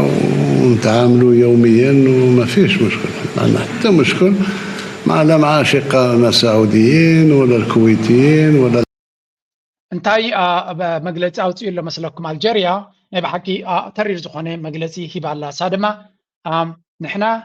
ناتنا ربح بزوانزي لك مسنا السعودية مسجبت نيزلو أنت نيشتي هاجر على أب إمارات يوم شما غير تقصو نبي حكي مسألة لنا معلتي كم نتعسك جبرنا غريبة زلا أوشت أو كنتاتنا أوشت أو بوليتيكاناتنا مستفل عليها بتمرجعاتنا إذا نحوست زرقرق كتتولنا تدل زلا هاجر على سلزي نعا أبز قربا كابت هاجرون كسجوا مخانم زجلت حبريت علو بقمت علو كزارب كلون تايلو نيرو تمرحنا يتهاجر مالتيو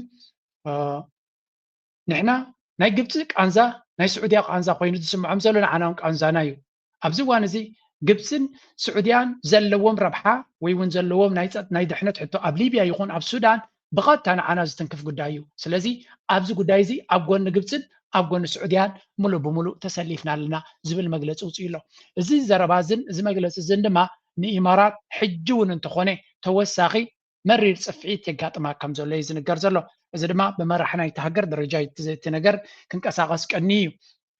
من البات ألجيريا نزيم كلنا عبيت هجرات بخمية كده فرنكي إلى خمان كسب حجي نقرر من دينا زلنا مقررام كزود قداين ديو قد إذا هجر زيا بخمية أب كم درجة كتبت أكيلا إلك تزاربون يقدر دكايو let me show you one thing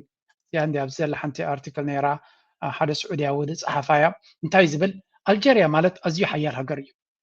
تي مرات زبهال كمي جيريو نجبسي نألجيريا زأقلا كنت قال هجرات مع احتز بزلوان أبوشت أناتيو كسع كندز غطاتلن كيلو نبي حكي زقرم زلو نيمن زأكل نسوماليا زأكل نسودان زأكل نكت حسبو أزيو زخبدكايو أبتقد ميت أمثلكم نيرة هجرات زبهال زلوا أب كلنا يتونا لون سلو زلون بر هجي انتهي زبل زلبزي بعين سكيورتي كنرو خلنا إماراتنا لو تجنزب على وقت بلتغلق بعين سكيورتي كن حيال هجر يكون حيال هجر كتب التقينك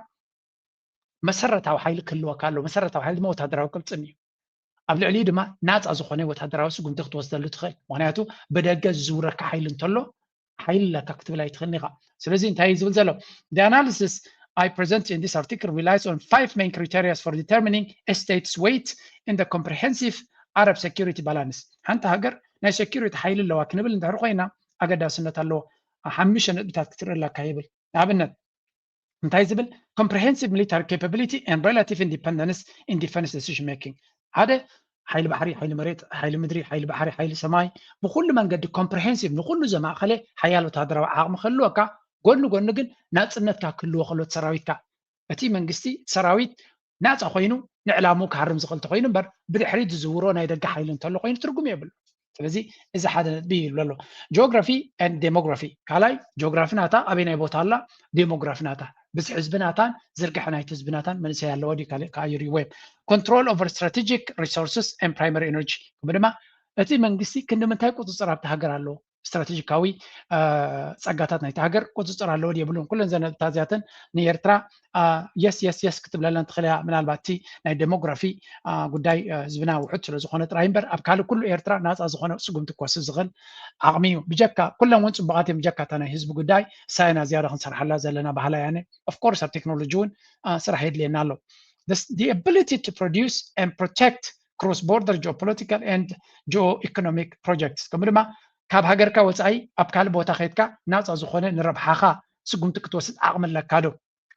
قال دما negotiating capacity with international and regional power كمدما مسكالوت هاجرات ناي مزرابن ادمع زخونه سقمت نختوسد عقمل لكادو ناي negotiation capacity قالوا هاجرات اب عبيتي اولا نقدمها سلازي اب افريقيا ابزن هاجرات عرب كنرخلنا تن حيالا زبالا الجيريا and military capability ابزن تايلو بعالم درجاتي the global firepower index بعالم 2020 كابزوصو تازبلت عرباويت هاجر جبسيا مبل 19 سعودية مبل 25 ألجيريا دما مبل 27 كوينا وتي الله سلازي زين ثلاث هاجرات آزيا قدستين ألجيريا أبون سعوديان جبت المخانة دما توساخي حيال زخونة صفعيت ني نمني قادة زا إمارات بمبال أبزي قليت والله سلازي again انت هم زبلو زلو إمارات بناء عرب قوانقو خطرية خلها كاب جزي أنا بجزي إنها تنسألة تخيزة لها قرية كاب جزي أنا بجزي سلازي إذا ألجيريا زبال مس جبتن مس سعوديان كتا أسلال فاناتو أبقونهم كم زلو ينقرالو إذا دما أبقودانا السودان بلو أبقودانا كالب ولا ون إيرترا أصبغو إيرترا بس حدا إنها تجبت زخيزلو بكل وجن دما إنها تخوننا زخيزلو حيل ده يكونه ببزح وجن زدقف سلو حيلي مستقبت بلوك تمهلا إيرترا اتزبالت أنا دبلوماسي عوض جونات أفعل خنا بالكلنا إيرترا بتجبرو زلات رايدي كونه إيرترا أقدي ما جمجيما زوسنا تو بلوك أبينا بلوك تتسمد مسمن تشارك إيرترا أقدي ما السعوديان مسجبتن كم كلاسي بدح المجارجان تو مرحت كتكلس تغل هاجر كوينا سلاز غربت نتزع أبي دبلوماسي زين كل هاجرات كجبرو يخلان إيرترا دما أبسلالنا بزحات هاجراتن تبغ زخنا زمدنا زلو وجدن تأتو سلازلا أزيو هاجداسي معبالك نبلا نخلينا سازي أبزلن كانت راي بزرعنا ينتهي بلا لنا بتي سعودية تجبرو زلا ويوم جبت زجبرو وزلو إيرترا درو مستركي تبغ زمدنا كل واقم زغلق بزي زخوني يكون سعري مسكتر تبغ زخوني زمدنا كل واقم زغل حجدما بس ألجيريا مالتها بتاريخنا ونتبغ زلا ويا عبد العزيز بتفليك كانتي أو على الجرس أب كل تشح كم زفر رمز جبروني فلازم تهاجر أب بسبونا ون أب تاريخنا ون أقدر أسمع عرف زلا وهاجر كم مخانا متني سوزيت أسلالفة إسرائيل إمارات كم لما إثيوبيا يوم كوينهم زلوا بقدينا إسرائيل دما هذا أقداسي زربا ناي سوماليا مرح غير له سمعوسك Something else everybody can agree or it's documented whoever want, but the issue is the base that Israel wanted to have there. Why? That's the question. Why Israel wanted to have a base in Somalia? Base is not a tourist center. It's not a Riviera of tourism and all this. Base is a military, and military means attacking or defending. There is no place to defend Israel. ስለዚህ እንታይ ዝብል ዘሎ እስራኤል ናብ ከባቢና ትመፅእ ዘላ ንሶማሌላንድ ኣፍልጦ ሂበኢላ ምስ ሶማሌላንድ ትስዕሮ ዘላ ዝኾነ ይኹን ናይ ንግዲ ናይ ቢዝነስ ቦታ ንክትሰርሕ ኢላ ይኮነ ትመፅእ ዘላ እንታይ ዳ ንኩናት እዩ ወይ እውን ንሓይሊ ንምንፅብራቕ እዩ ዝኻ ንምጥቃዕ ወይ እውን ንምክልኻል ወይ ገለ ንምግባር ስለዚ እስራኤል ኣብዚ ቦታ እዚ ናይ ቢዝነስ ናይ ንግዲ ናይ ካልእ ኣይኮነ ነዚ ዞባ እዚ ዕግርግር ንክትፈጥር እያ ትመፅእ ዘላ ነዚ ድማ ብኩሉ መንገዲ ክንቃወመ ኢና ይብላ ኣሎ ኣበይ ቦታ ይኹም ዝብል ዘሎ ኣብ ቀጠር ኣብ ሓደ ናይ ብኣልጀዚራ ዝተሰናደአ ዓብይ ኮንፈረንስ ከም ስፒከር ኮይኑ መፅኡ ድሕሪኡ ድማ ምስ ኣልጀዚራ ዝገበሮ ኢንተርቪው ኢና ንርኢ ዘለና ስለዚ ሶማልያ ኣብዚ እዋን እዚ ሶማልያን ሱዳንን ዓብይ ዲፕሎማስያዊ ድጋፍ ይረኽባ ኣለዋ ብሰንኪቲ ኣብ መንጎ ስዑድያን ኢማራትን ተባሪዑ ዘሎ ሓዊ እዚአን ሃገራት እዚኣተን ፀብለል ዝበለ ድጋፍ ወይ እውን ቆላሕታ ናይ ዲፕሎማሲ ረኺበን ኣለዋ ናይ ሚድያ ካቨሬጅ ረኺበን ኣለዋ ስለዚ ትርኪ ዓብ ናይ ሚድያ ክላውት ኣለዋ ስዑድያ ከምኡ ዓብ ናይ ሚድያ ዓቕሚ ኣለዋ ቀጠር ሰፊሕ ዝኾነ ናይ ሚድያ ኔትወርክ ኣለዋ ግብፂ እውን ኣለዋ ስለዚ ኣርባዕተን ሃገራት ንሱዳንን ንግብፅን ንሱዳን ሶማልያን ዓብ ቦታ ይህባ ኣለዋ ወላ እውን ኤርትራ ካብ ቀደም ብዝበለፀ መንገዲ ብኣወንታ መንገዲ ክትጥቀስ ንርኢ ኣለና በዓል ዓረብያ ድዩ ኣብ ካልእ ቦታታት ብዙሕ ግዜ ኣብ ዜና ትመፅእ ዘላ ኤርትራ Somalia. So what we're seeing is that Israel is preparing or positioning itself to attack someone else. We don't have Israeli security forces in Somalia yet, and we don't see them coming in the near future as well. But had that come, then that's another day and another discussion. So what will you do if they do? Well, we will fight in our capacity. Of course, we will defend ourselves. And that means that you will confront any Israeli. እስራኤል ክሳብ ሕጂ ኣብ ሶማሊላንድ ዝኾነ ናይ ሴኩሪቲ ሓይሊ ናታ ወይ ወታደራዊ ቅልፅም ናታ ኣያተወን ኣሎ ስለዚ ከይኣተወ ዝኾነ ነገር ክንብል ኣይንኽእል ኢና ወታደራዊ ቅልፅም ናታ ናብ ሶማሊላንድ ምፅኣትሉ መዓልቲ ግን ብዝከኣለና መንገዲ ክንቃለስ ኢና ክንምክቶ ኢና ክንዋግኦ ኢና እዩ ዝብል ዘሎ እዚ ዘረባ እዚ ድማ ዳርጋ ንዝበፅሑ ሃገራት ዓረብ ኣብ ጎኑ ከም ዝስለፉ እዩ ዝገብር ዘሎ እሱ ጥራይ ግን ኣይኮነን ኣብዚ እዋን እዚ ትርኪ ምስ ስዑድያ ትገብሮ ዘላ እውን ንእስራኤል ንምምካት እዩ ትርኪ ምስ ግብፂ ምስ ስዑድያ ዝገብርዎ ዘሎ ሽርክነት ኮላይ ምስ ፓኪስታን ዝገብርዎ ዘሎ ንእስራኤል ኣብ ከባቢና ክትገብሮ ትኽእል እዩ እስራኤል ድማ ኣብዚ ከባቢ ክትረግፅ የብላ ዝብል መርገፂ ኣለዎም ኤርትራ ድማ ሓደ ካብቲ ትደልዮ ነገር እንተሎ እስራኤል ኣብዚ ከባቢ ክመፅእ የብሉ ምክንያቱ እስራኤል ነቲ ናይ ብልፅግና መንግስቲ ኣብ ጅቡኡ ዝሓዞ እዩ እዚ ናብ ኤርትራ ድማ ዘይተዓደነ ባህጊ ስለ ዘለዎም ናብ ኤርትራ ተንኮል ምስቲ ኢማራት ኮይኖም ተንኮል ንምግባር ግዜ ክወስዱ ይኮኑ ስለዚ ኤርትራ እዚ ጉዳይ እዚ ኣዝዩ ዘገድሳ ጉዳይ እዩ By the way, Turkey and Somalia እንታይ ጌራትላ ይብሉ ስሙ 16 fighter jets to Mogadishu marks one of the most consequential military developments in Somalia in decades. This move signals that Ankara is no longer limiting its role to training, humanitarian aid and drone support, but is stepping into a full-spectrum security partnership with the Somali federal government. The arrival of these advanced jets at Aden Ade International Airport signals a shift in Turkey's engagement, elevating its role from supportive partner to a country. እንታይም ዝብሉ ዘለው ቱርኪ ኣብ ሶማልያ F-16 أزيان حيالات نفرت كوينات نا أمريكا كابتناتا ناي تركي حيلي ناب سوماليا نا مغاديشو إيتيا كم زلاي زنقر زلو زدما حيال باور بروجكشن نتي أو زلو حيلنا يا الشباب يقول ناي كالي تركي نربحانات أنا محلاو نتا حقر الصومال نمحيالا بزوع سحرك تقبر كم تخلينا نرزلنا رزي من البات F-16 متاو كم عبنا قر كتريو تخل تخونجن إسرائيل زبهال F-35 زلو حيلي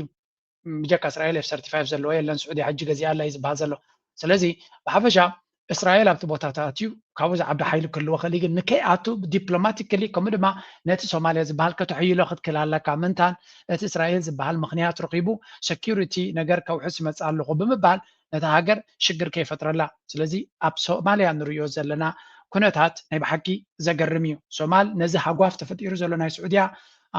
لعلو كله نا إسرائيل أبتن سومالندا فلتو ذهبتها سومال نزح عقاف تقيمهم زلعل وتهدراوي بوليتيكاوي دبلوماسياوي كل قط أباو حجز نمركب بالسفح ملك يقولوا له يخسبوا له ماله كابيتالايز يقبروا له أب قطر كنيو بزحنا إنفستمنتنا كالن مبسعات رخيبو دحرم ملاسو قبتا ناب كايرو كم زمتن أب كايرو دما بقيه منصف بريزيدنت السيسي بخمس من قديك كم استقبلوا نزنا سوماليا مرح مالتي سلازي سوماليا نزي حجي تفتيرو زلو كنتات تا سومالي لا عندك ابون كفت فنتات كو 3 عامات غيريا اسرائيل سلازات وتت قداي جن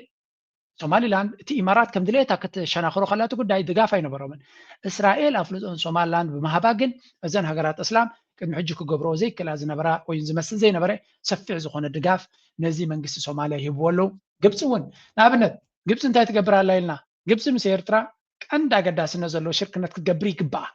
ይግባእ ኢና ንብል ዘለና ግን ብግምጣሉ ተትገብራላ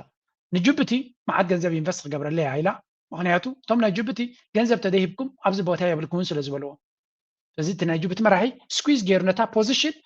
ዝብልጽግና ሓጓፍ ተፈጢራ ስለ ዘላ ኣብዛ ቦታ እዚኣ ክትኣቱ ተደሊኻ ገንዘብ ክፈሊልዎ ነቲ ወደብ ዶራለ ክንደ ሚልዮን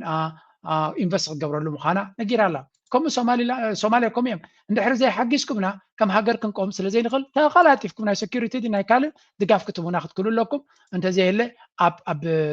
اب السودان اب سوماليا بوت لنا لكم ترغاغيكم كي تدقسوا خايب لو مالو سلازي بزن كريا خلنا نتي كونتات مزميسكا ناي متقام كلت ابزن هاجرات انكون لاي بعل سوماليا نريو زلنا Latest updates in diplomacy, development often emerges quietly before changing. قرن أفريقيا كسع كندي بقولت أفريقيا أير كم زلون هب قرن أفريقيا نريو زلنا ناي حيلي أسلالفا ناي بوليتيكا ومقصاصات ناي بحكي زجرم كنتات مخانون سوماليان سودان دما أبجد داس مدرخ اللوا إزز حجز رغبوز اللوا حجز نتي وشت أو كنتات النخو حسا عبي دقافك جبرلان كم زغلي زنقر زلو إيرترا بتزامدي أبزبلة كونديشن سيتويشن زي الهجر ياكن بالغلينا معناته إثيوبيا ثلاث أربعة عينات كوينات اللوا حجر ما نبزع أبي كوينات خير الله السودان تسفاب زلوا مدرختها لكن كوناتات ناتا أزي complicated كم زغنة مجلس أهليوني by the way دوب السودان كوينات جميرو لاب دوب السودان درو معات أجرجري أجات إمزلو نشتي ون كابتن دوب السودان دراما ونقونكم سلازغل كبكم يسمعوا اسكاوزي. And our next story is from South Sudan. A bizarre appointment has made headlines. A dead man was appointed to a panel to lead discussions on the country's upcoming elections. Yes, you heard that right. The panel includes someone who isn't alive. President Salva Kiir had himself انتايم زبل زلو ابزا هاجر زيا زلو ناي بلشونا ناي دخمتنسي مغلص كوي زيركبو اب سومالي لاند سي ابزي ساوث سودان دبالسي መንግስት ናይ ተሃገርሲ ኣብ ሓደ መግለፂ ክህብ ከሎስ ቅድሚ 5 ዓመት ዝሞተ ሰብ ሓደ ኣባል ናይ ሓደ ታይምስ ናይምድ ኢሌክሽን ኣብቲ ናይ ምርጫ ፓነል ዝበሃል ዘሎ ሽም ናይ ሓደ ሰብ ተጠቂሳቡ እቲ ሰብ እቲ ግን ቅድሚ 5 ዓመት ዝሞተ እዩ ብኻልእ ዘራርባ እቲ ዝግበር حد عينت ورقات كل جزء حد عينت فايل نعود رايم زحدثون بر حدش نجر كم زي جبر سلازي إذا حد عبي ناي سوشيال ميديا ستورم ويون معبل فتيرو تمنجس دما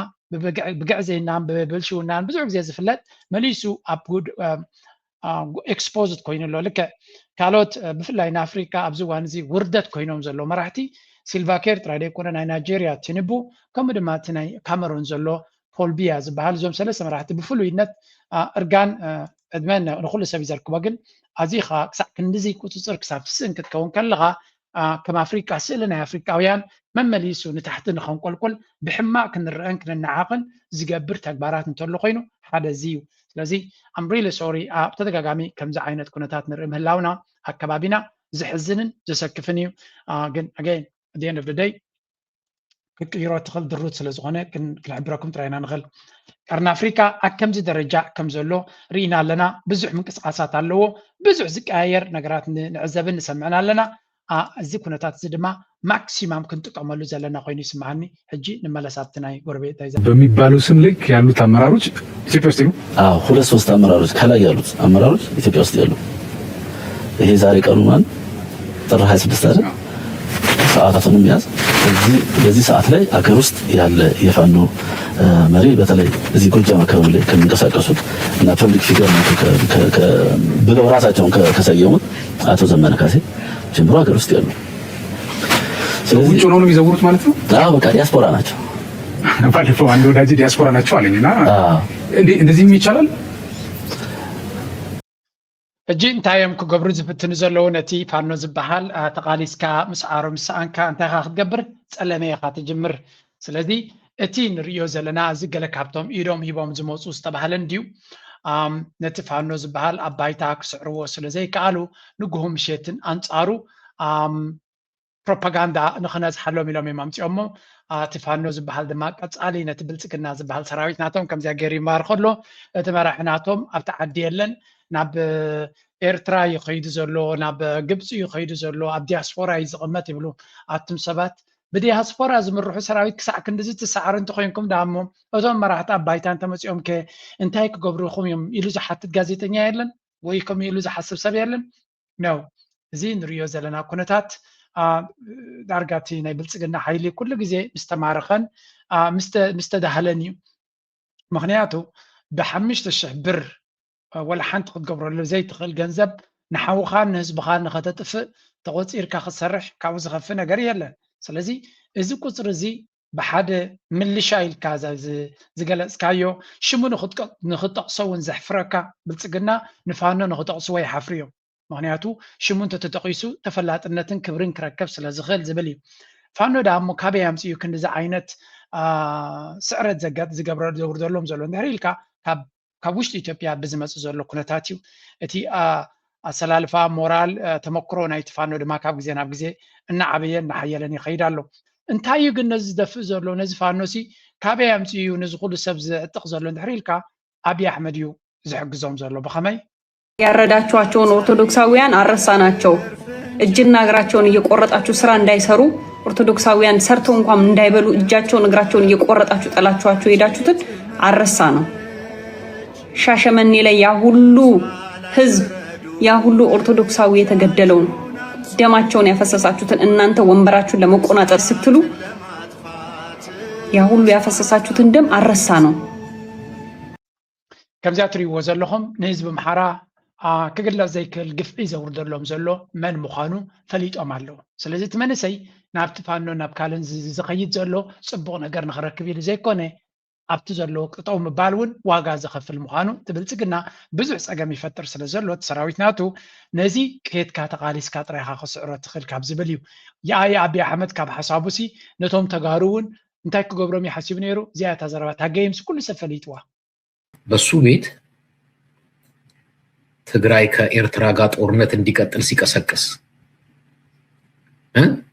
ትግራይ ማነው ኤርትራ የገደለ ወጣቶቹን ፋብሪካ እየነቀለ ሲወስድ እኛ ግን ተከላከልንለት ምናምን ይላል ግን የትግራይ ሰራዊት አማራ ክልል ገብቶ ያደረገው ምን ነክቶት ነው ደግሞ ይላል ያ ማለት ምን ማለት ነው ሰሜኖቹ ተባለው ነው ትግራይ ከኤርትራ ጋራ አማራውም ከትግራይ ጋር እየተጨፋጨፍክ ቀጥል ማራገል እንዳትመጡብን ለማለት ነው። ይህ የህፃን ልጅ ፕሮፓጋንዳ ነው ማለት እንደዚህ አይነት ሴራ ምልህ ሞር እንዲያውም ሰው እንዲነቃ እንዲባንን ታንክ ዩ እዚ ናይ ቆልዓ ስራሕ ምዃኑ በዚ ካ ትፈልጥ ሓደ ግዜ ነቲ ቆልዓ በሻሻ ዝብልዎ ዕድሚኡ ቆልዓ ስለ ዝኾነ ይኮነን ተግባራቱ ናይ ቆልዓ ስለ ዝጥቀም እዩ የስ ቆልዓ እውን ዘይግብኦ ስልጣን ዘይግብኦ ኣፅዋር ዘይግብኦ ኣባትር እንድሕሪብካዮ ሓደጋ ክፈጥረልካ ክእል እዩ ስለዚ ቆልዓ በሻሻ ክበሃል ከሎ እቲ ተዋሂብዎ ዘሎ ስልጣን ግን ናይ ቁልዕነን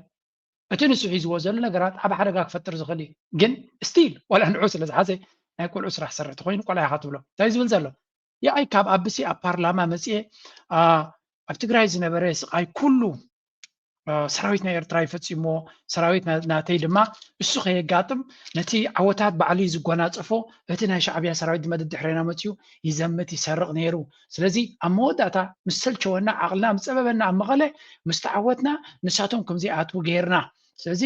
ንዚ ኩሉ ኣብ ትግራይ ዝወረደ ክሳራታት ዝገበረ ሰራዊት ናይ ኤርትራ እዩ ነይሩ ኢሉ ነቲ ህዝቢ ትግራይ ኣብ ጎኑ ኮይኖም ስታንዲንግ ኦቬሽን ከምቲ ፓርላማናቱ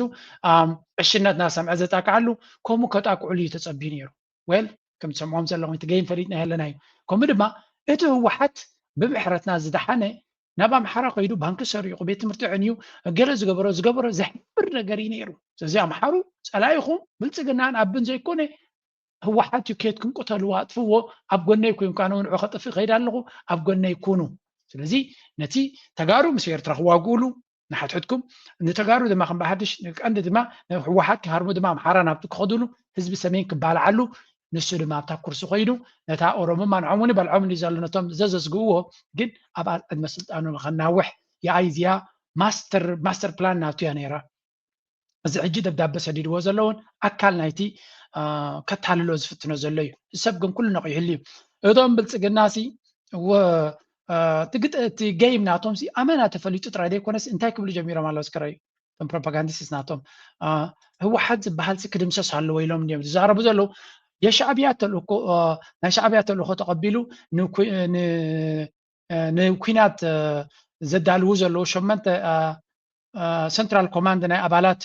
5 ካባቶም ወይ ከዓ 65 ኤርትራውያን እዮም ይብላ ኣሎ እንደዚ መነመን እዮም እዚኦም ደብረፅዮን በቡ ኤርትራዊ ሞንጆሪኖ በኣዲያ ኤርትራዊት ኣማንኤል በኣቡ ኤርትራዊ ኣብርሃም ተኸስተ ብኣቡ ኤርትራዊ ፍስሃ ማንጁስ በዲኡ ኤርትራዊ እዮም እናበለ ይነግር ኣሎ ኣንታ በትኪ እዚኣቶም ኮይም ነታ ዘላትካ ኢትዮጵያን ነዛ ፌደራላዊት መንግስቲ ሪፐብሊካን ንበላብላ ትብላ ዘለካ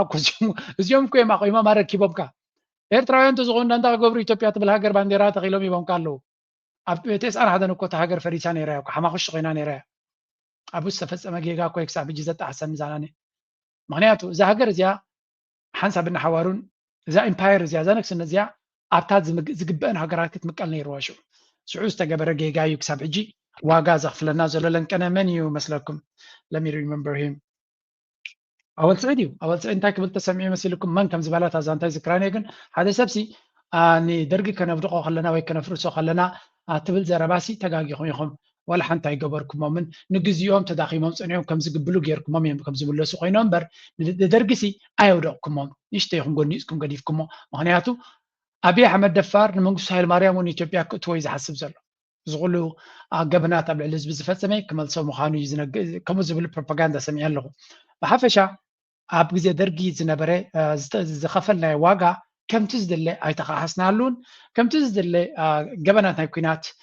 እዚኦም ሰባት እዚኣቶም ኣብ ልዕልና ዝፈፀምዎ ጠቕላላ ኣካውንታብሊቲ ሓላፍነት ኣይወስድሉን ኣይከሓሱን ሓደ ኤርትራዊሲ ነዚ ኣብ ለንቀነ ዮናስ ማይናስ ብዛዕባ ናይ ዖናን በስግዲራን ሓንቲ ሙዚቃዊ ድራማ ነቲ ግፍዒ እውን ዘይትምጥን ኣዝያ ፅብቕቲ ስራሕ እያ ግን እቲ ግፍዒ ካብኡ ይዓብዩ ስለዚ እቲ ዝገበርዎ ብቪድዮ ጌርካ ናብ ሚድያ ክተቕርቦ ስለዘይትኽእል ምክንያቱ ኣብ መስጊድ ብኩሉ ፍሉይ ስራታት ዝረሸኑሉ ኣብ ካልእ ድማ ንህዝቢ ብተመልከተለይ ዘጥፍኡሉ ግዜ ነይሩ ዝኾነ ብቪድዮ ክሊፕ ገይሩሎ ከይድኩም ረኣይዋ ንዓዓ ምስ ኣቕረበ ሓደ ካልእ ኤርትራዊ ድማ ቤክስ ኣብ ሰብዓታት ስርዓት ሃይለ ስላሴ ኣብ ኤርትራ ዝገበሮ ምስ በሉ እቶም ኢትዮጵያውያን እንታይ ኢሎሞ ሓሰውቲ እንታይ ተፈፂሙልኩም ንስኹም ወላ ሓንቲ ዝተፈፀመ ነገር የለን እዚ ሓሶት እዩ እጂ ተራ ኢትዮጵያዊ ወይ እንቶም ናይ ብልጽግና ካድረታት 10,000 ፎሎወርስ ዘለዎም ከምኡ ክብሉ ትጽበይኻ ስለምንታይ ግን ከምኡ ይብሉ ኣለዉ እንድሕር ኢልካ ኣብ ዝግብኦ ግዜ ነዚ ነገር እዚ ኣብ መጋባእያታት ስለ ዘየቕረብናዮ ከምኡ ይብሉ ኣለዉ ግን እቲ ናይ ሕጊ ነገር ጽቡቕ ነገሩ እንታይ እዩ ኣብ ዘርከብናሉ ግዜ ከነቕርቦ እውን ስለ ንኽእል ብፍላይ ናይ ካልእ ኩሉ ክዛረብ ኣይክእልኒ ኣብ በሰግዲራን ዑናን ዝግበር ዘሎ ስነዳ ገለ ካብታ ንሰምዖ በሰግዲራ መበቆል ዓደይ እውን ስለ ዝኾነ ኣብኡ ዝሰምዖ ዘለኹ ኣዝዩ ኣገዳሲ ኣዝዩ ደስ ዘብል እዩ ብዙሕ ዕቱብ ስራሕ ናይ ስነዳ ይካየድ ከም ዘሎ ኣማናዳም ጉይና እየ ዝብል ኣነ ምክንያቱ ቅድሚ እዚ 3 ዓመታት እታ በሰግዲራን ዑናን ዓመታዊ ዝክር ወይ እቶም ደቂ ዓዲ ወይ ገለ ኣብ ዘገ እውን ይፅሓፍ ነይሩ እዩ ኩሉ ግዜ ሓዝን ነይረ ኣነ ዝኣክል ስነዳ ይተገበረሉ እንቶም ኣብኡ ዘጋጠሞም ድማ ቀስ ብቐስ ይሞቱ ኣለዉ ይብል ነይረ ግን ሕጂ ብዝሰፍሐ መልክዕ ይግበረሉ ምህላው ናይ ብሓቂ ፅቡቅ እዩ ሓደ መዓልቲ ድማ በዚ ሕጂ ዝሪኦ ዘለኹ ናብ ቤት ፍርዲ ክቐርብ ከም ዝኽእል እውን ዝኣክል ምድላዋት ዘለዎ ኮይኑ ይስማዓኒ ስለዚ እዚኣቶም እንታይ ይብሉ ሻዕብያ ናይ ኤርትራ መበቆል ዘለዎም ስለ ዝኾኑ እዮም ንኢትዮጵያ ከፈራርስዋ ነዛ ኢትዮጵያ ትበሃል ዘላ እኮ ሶም እዮም ሃኒፆማ ከፍርስዋ እንተዝደልዩ ኣብ ኢዶም ነይሩ ግን ብዝኾነ ኣብ ብወገን ህወሓት እውን ዝተገበረ ጌጋታት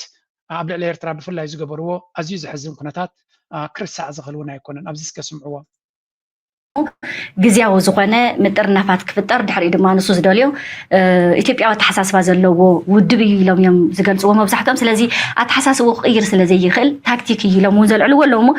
ከመይ ጌርና ኢና እዚ ሕዝቢ ክንቃለስ ንኽእል ቲፒኤልኤፍ ሕዚ ኣጀንዳ ዶ ንፁር ክገብረ ይግብኦ ነይሩ ምስቲ ናይ ቪአይቲ ወይ ከዓ ናይ ሃገርነት ምንቅስቃስ ዘለዎ ምትእስሳር ከ እንታይ እዩ ዝመስል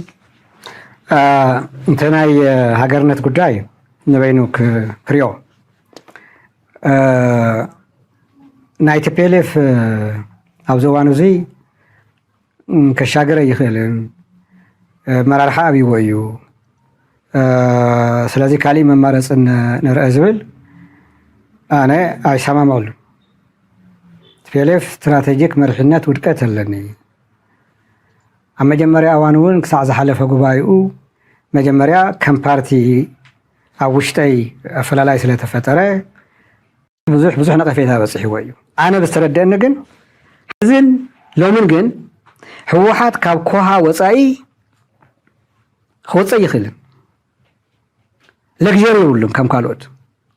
ስለ ዘለቶ መማረፂ ምስ ኣዲስ ኣበባ መንግስቲ ተደራዲሩ ንዓለም ሕብረተሰብ እሚኑ ፀቕጢ ክፍጠር ገይሩ ብሰላማውን ብሕጋውን ኮሃ እንተነኣሰተን ዓንቶ ዝበልናየን ሚኒማም ህዝቢ ናይ ምምላስ ክገብር እዩ ሕጂ ብዚኣ ንሪኣ ዘለና እቲ ህወሓት ክገብሮ ዘለዎ እዩ ምክንያቱ ህወሓት እንታይ ገጢምዎ ኣሎ ብዝስምዑ ኣዲስ ኣበባ ቁርፁ ፈሊጦሎም ህወሓት ንዝሓለፉ መዓልታት እውን ዕፁ ኣኺባ ከም ዝቐነየ ተሓቢሩ ኣሎም ብዶክተር ደብረፅዮን ገብረ ሚካኤል ዝምራሕ ኣፍልጦ ፓርትነቱ ካብ ቦርድ መረፃ ኢትዮጵያ ዝተሓደገ ህወሓት ሕዚ እውን ኣብ ፈታኒም ናይ ሕጋውነት ኩነታት ወዲቑ ይቕፅል ኣሎም እዚ ፈራሚ ስምምዕነት ፕሪቶርያ ዝኾነ ታሪኻዊ ውድብ ህወሓት መበል 51 ዓመት ልደቱ ንምኽባር ኣብ ዝሸባሸበሉ ዘሎ እዋን ካብ ኣዲስ ኣበባ ፅቡቕ ዜና ኣይበፅሖን ብምክንያት ዳግም ዘንሰዓረ ወጥርን ግጭትን ስዒቡ ኣብቲ ዝሓለፈ ሰሙን ትኩረት ማሕበረሰብ ዓለም ስዒቡ ዝነበረ ኩነታት ብቐንዱ እቲ ስምምዕነት ፕሪቶርያ ንክፍረም ዝገበረ ሕብረት ኣፍሪቃ ክልቲኦም ተዛባእቲ ሓይልታት ወጥሪ ካብ ዘጋድዱ ጉዳያት ክርሕቑን ናብ ስምምዕነት ፕሪቶርያ ተመሊሶም ክደራድሩን ዘድሊ ሓገዝ ኣፍሪቃ ብዝኾነ ህወሓት ብዙሕ ፈተናታት ይመፁ ከም ዘሎን ኣብ ኣገዳሲ መድረክ ከም ዘሎ እዩ ዘረዳእና ናይ መወዳእታ ናይ ኢትዮጵያ ናብ ኤርትራ ክሰግር ይሽዑ Desalegn Chani withdraws from Ethiopia's 7th general election. Dr. Desalegn Chani, a sitting member of Ethiopia's House of People's Representatives, has announced he will not run in the country's upcoming 7th general election. In a statement addressed to residents ከም ትሪእዎ ዘለኹም እዚ ዶክተር ደሳለኝ ዝበሃል ሓደ ኣገዳሲ ሕቶታት ዝሓትት ኣባል ናይቲ ፓርላማ ሽማዊ ፓርላማ ናይ ኢትዮጵያ ዝነበረ እዩ እቲ እንኮ ሓያል ሕቶ ዝሓትት ዝነበረ ንሱ እዩ ስለዚ ኣብቲ ዝመፁ ዘሎ ምርጫ ዋላ ብልፅግና ክሳተፍ ይደልዮ እንተነበረ ሽማዊ ዲሞክራሲ ከም ዘለዎ ስለ ዘፍልጥ ዝነበረ ኣይሳተፍን እየ ምክንያቱ ትርጉም የብሉን ኣብዚ ፓርላማ ሽማዊ እምበር ውፅኢት ከምፅእ ስለዘይኮነ ኣይሳተፍን እየ ብምባል ነታ ኣቢ ክጥቀመላ ዝሓሰበ ሓጓፍ ቤላ ገይሩ ዓፅዩሉ ኣሎ ስለዚ ምናልባት ይኣስርዎ እውን ይኾኑ እዮም ዝኾነ እዚኣ እታ ናይ መወዳእታ ስቶሪ እያ ናብ ኤርትራ ገፅና ክንሰግር ከለና let's start with this one the great port of Adulis which is about 55 kilometers from Massawa was one of the main port cities in the ancient world. There's no question of that. And excavation that is taking place now shows that a lot of the archaeological finds suggest that it was in operation at least 2,000 years ago. እዛ ናይ ቢቢሲ ጋዜጠኛ ክትዛረብ ከላ እንተሰሚዕኩም ኣብ ጽሑፉና ኣለኩም ታሕቲ እዛ ከተማ ጥንታዊ ስልጣነ ኣዱሊስ ትበሃል ሓንቲ ኣዝያ ኣገዳሲት ታሪኻዊ ውርሻ ናይ ህዝቢ ዓለም ከም ዝኾነትን ኤርትራ ኣብ ጉዳይ ናይ ኣዱሊስ ብዙሕ ስራሕን ብዙሕ ፒአር ስራሕ እኳ ይስራሕ ኣሎ ፒአር ፐብሊክ ሪሌሽንስ ወይ ከዓ ማርኬቲንግ ከድልየና እዩ ምክንያቱ ሓደ ካብቲ ናይዚ ኣክሱም እናተባሃለ ቅድሚ 3200 ባሕር ነርና ዘብሎ ናይ ኣዱሊስ ታሪክ ከምቲ ዝድለ ስለዘይ ተዘርበሉ እዩ ስለዚ ኣዱሊስ ናትና ውርሻ ናይ ኤርትራያ ንኣዱሊስ ሲቲ ስቴት እዮም ዝብልዋ ናይ ነፍሳ ስልጣነ ኣካል ናይቲ ኣክሱም ጥራይ ዘይኮነስ ናይ ነፍሳ ኣካል ስልጣነ ከም ዝነበራ ስለዚ ነዚ ታሪክ እዚ ድማ ንሽተይ ኣብዚያ ከስማዓኩም የቐኒየልና ኤርቲቪ ድሕሪ ነዊሕ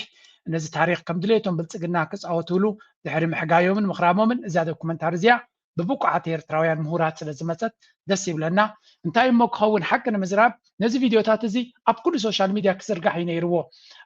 ኣብ ኩሉ ቻነላት ክዝርጋሕ ይግብኦ ነይሩ ኦፍ ኮርስ እቲ ሊሚቴሽን እውን ስለ ዘሎ እቲ ደንደን ሚድያ እውን ከምቲ ዝድለ ስለ ዘይፍቅድ እምበር ብሃገር ደረጃ ከምዚኦም ክወፁ ከለዉ ነፍሲ ወከፍ ቲክቶክ ነፍሲ ወከፍ ዩቱብ ሼር ክገብሮ ምኽኣለ ነይሩ ግን ወላ ኣነ እንታይ ዝብል ሪእቶ ኣለኒ ንሓደ ዓመት ወይ ንሓደ 6 ወርሒ ኣብ ኤርቲቪ ጥራይ ፀኒሑ ድሕሪኡ ፍቓድ ክህሉ ኣለዎ ሰብ ኩሉ ክዝርግሖ ምንታን ገንዘብ ንክረክብ ጥራይ ዘይኮነሲ ኣብ ኤርቲቪ ዘይረኣዮ ሰብ ኣብ ካልእ ክሪኦ ምንታይ ንኣብነት ካብ ህዝባዊት ሪፐብሊክ ቻይና ካብቶም ሰነድ ተረኪቡ ዘሎ ሓድሽ መርቶ ተረኪቡ ዘሎ ንኣዱሊስ ዝገልፃ ከሎ ናቶም ሓደ ኣፍሪካኒስ ስኮላር ዝኾነ ናይ ኣፍሪካ ታሪክ ዝነጥፍ ተመራማሪ ሸንግ ሹዌ ዝበሃል ንኣዱሊስ ዝገልፃ ከሎ 100 ዓመት ኣብ ቀዳማይ መዋዕል ቅድሚ ሕጂ መዋዕል ማለት ቅድሚ ሕጂ ቅድሚ ልደተ ክርስቶስ ከም ዝነበረት ናታ ናይ በይና ነፃ ዝኾነ ስልጣነ ምዕባለ ከም ዝነበራን ከምኡውን ድማ እቲ ናይ መጀመርያ ካብ ጸሊም ኣፍሪካ ዝመፀ ልኡኽ ዲፕሎማት ካብ ኣዱሊስ ሲቲ ስቴት ኢሉ ዝገልፃ ነፃ ዝኾነ ናይ በይና ሓንቲ ልዑላዊት ሃገር ኢሉ ዝገልፃ ሕጂ ናታ ዝነበረ ድማ ዞስካለስ ዝበሃል ንጉስ ናይ ኣዱሊስ ከም ዝነበረ እምበር ናይ ኣክሱም ከም ዘይነበረ ይፅሕፍ But there is no question that there was a thriving, flourishing ሕጂ እንታይ እያ እዚ ታሪክ እዚ ናይ ብሓቂ ይሓዝን እያ ናብ ኤርትራ 5,000 10,000 ሰብ ጥራይ ዝርዮ ዘሎ I mean we need to think carefully እንታይ ትናትና ኣጀንዳ ኤርትራ ክንዲዚ ዝኣክል ታሪካዊ ሰነድ ክትገብር ከላ ብኸመይ ናብ ህዝቢ ከነብፅሖ ንኽእል ኣነ ብግልፂ ክዛረበኩም ቅድሚ ሕጂ እውን ተዛሪበ ነይረ ነዚ ንኤርቲቪ ነዚ ዘረባ ምስ ተዛረብኩ ናተይ ተኸታተልቲ ንኤርትራ ከይዶም ንኣቶ የማነ ገብረ መስቀል ንካልኦት ኤርቲቪ ኩሎም ተዛሪቦሞም እዚ ትሕዝቶታት እቲ ካብ ኤርቲቪ ምስ መፀ ንዝተወሰነ ግዜ ኣብ ኤርቲቪ ይውረድ ድሕሪኡ ግን ሰብ ዘይርዮ ስለ ዘሎ ኣብ ካልእ ቻነላት ንክወርድ ፍቓድ እንተዝህልወና ኢሎም ሓቲቶም ነዛ ናተይ ዘረባ ሰሚዖም ከይዶም ዝሓተቱ እቲ መልሲ ኦኬ ኢልኩም ሚኒስተር ሓበሬታ ኢሎምኒ ስለዚ ጥራይ ነታ ደንደን ሚድያ ትብልን ኤርቲቪን ዝብል ሎጎን ኣይትሸፍንዎ እሱ ከም ዝርአ ግበርዎ እምበር ክግበር ይግብኦ እዩ ኢሎም መልሲ ሂቦምና ካብ ኤርትራ ኣይ ከምኡ ዝብል መልሲ መፂኒ ነዛ ሓበሬታ እዚኣ ነቲ ደንደን ሚድያ ዝብል ነዚ ቻነላት ናይ ኤርቲቪ ማኔጅ ዝገብር ብኢሜይል መሰረት ኩሉ ግን ኖ ኣብ ኤርትራ ሓንሳብ ኣብ ኤርቲቪ ምስ ወረደ ኣይትተንክፍዎ ዋላ 6 ዓመት ሰብ ከይረኣዮ ይዝናሕ ኣይትተንክፍዎ ንሽተይ ቆሪፅኩም ሪኣክት ክትገብሩ ትኽእሉ ኢኹም እቲ ትሕዝቶ ግን ብዓብዩ ናብ ህዝቢ ከይተቕርብዎ ስለምንታይ ምናልባት ኣነ ኣብ ዩቱብ ኣለኹ ፌር ንክኸውን ነዛ ቪድዮ ኣነ ዝገብራ ዘለኹ ድሕሪ 48 ሰዓት ዳውንሎድ ገይሩ ካልእ ሰብ ተገይርዋ ፀገም የብለይና ምክንያቱ ኦኬ ከምኡ ግበርዎ ይብል የለኹን ብዙሕ ደኺምና ኢና ንገብሮ ምክንያቱ ገለ ፃማ ክትረክበሉ ትደሊ ኢኻ ድሕሪ 6 ወርሒ ግን ከም ድሌትካ ውሰድ ቪድዮ ናተይ ድሕሪ 6 ወርሒ እንተ ደሊኻ ዋላ ዳውንሎድ ጌርካ ስኸሎ ፀገም የብለያ ራእይ ኣነ ሎሚ ዝገበርኩ ለ ድሕሪ መፂኻ ይትስረቃ እምበር ድሕሪ 6 ወርሒ ከም ድሌትካ እቲ ናይ ኤርትራ ድማ ዋላ ቅድሚ 4 ዓመት ዝገበርዎ ናይ ዲጋታት ድዩ ናይ ሕርሻታት ምዕባለታት ወሲድና ናብ ህዝብና ከነምፅኦ ገለገለ ሰብ ዘይረኣዮ ክሪኦ ይኽእል ኢልና ሓቲትናዮ ኣይከውኒ ኢለና ከመይ እቲ ነገር እቲ ናይ ሃገር ስራሕሲ ስለምንታይ ዋላ ድሕሪ ዝተወሰነ ግዜ رايت دراماتاتهم فيلماتهم قال سب كريه خلي زين معباله جن سبع بزح يريون يا بير تي في من أربعة أوز رايو زي رايو أبز كريو يقوليهم أب كانالات كريو يقوليهم أب فيسبوك كريو يقوليهم كم كزرقح فقط تزوهب نيرو صبغ مخاني بلا أنا بعي ريتو إذا فيديو زي حجي نشتى كفالي زريكم زلوا كيتكم رايوا تاريخ ناتنا بتوم دا بشاشة نتيناتهم دكمنتر كجر ما كناتهم فيديوهات كم دليت كخسقلة تغلي خسقل كلا كاليل نيتوبيا الأماناتهم كم يجيرنا بسبي زرقح تراي نيتوبيا أنا أبي أحمد زجبرو انترفيوات يكون قال من دا أكري الكايمبر كم دليت كختوزة تغلي كم دليت كخت جبرة تغلي نيرترا كون كلجن انتايو أبزيا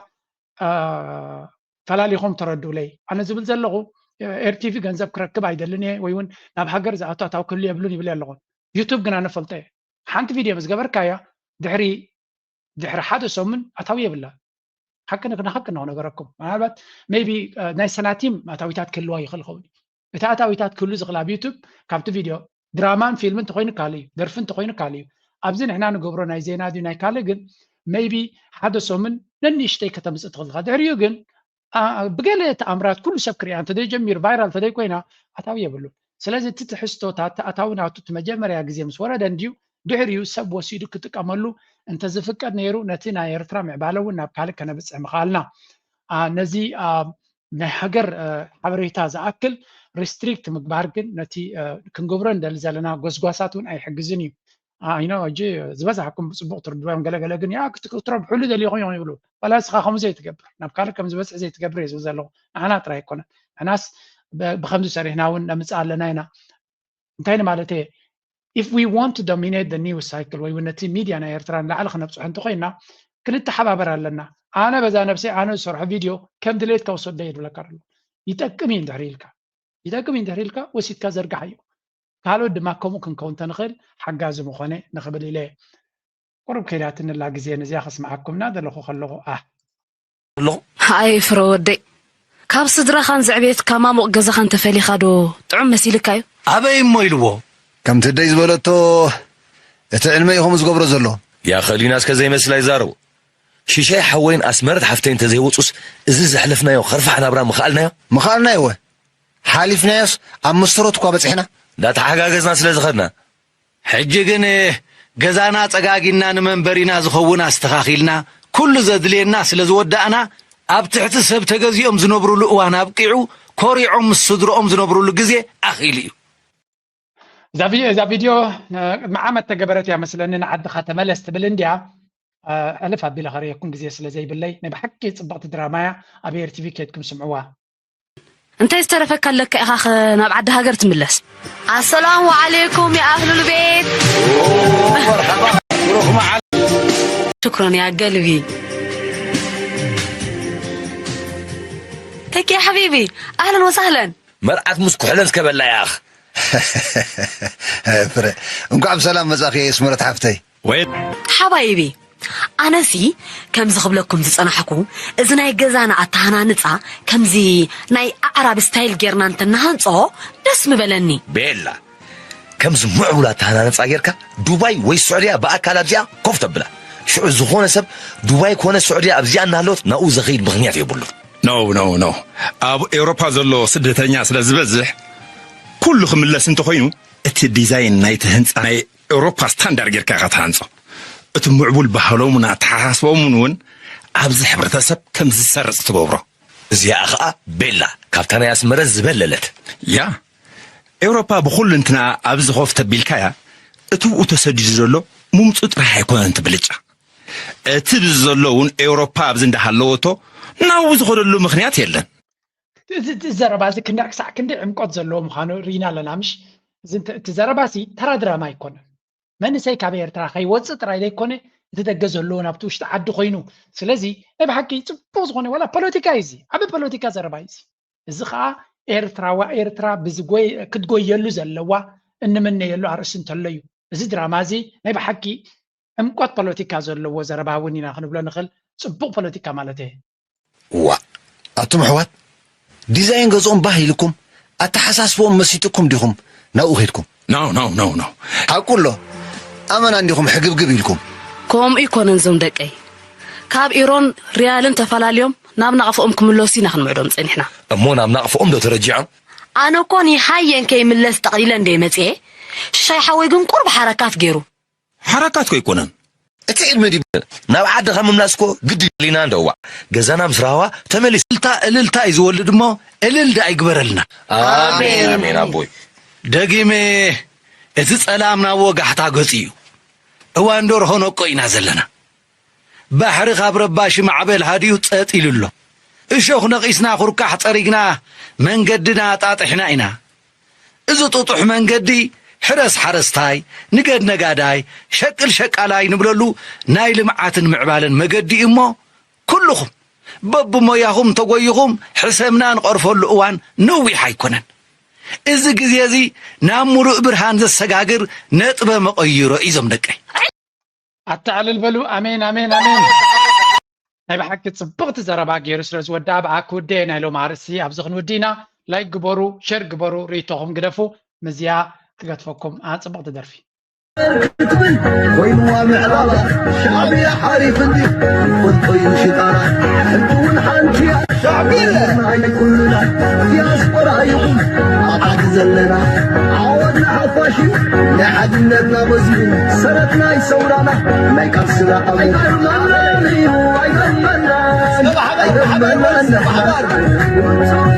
أيضا منا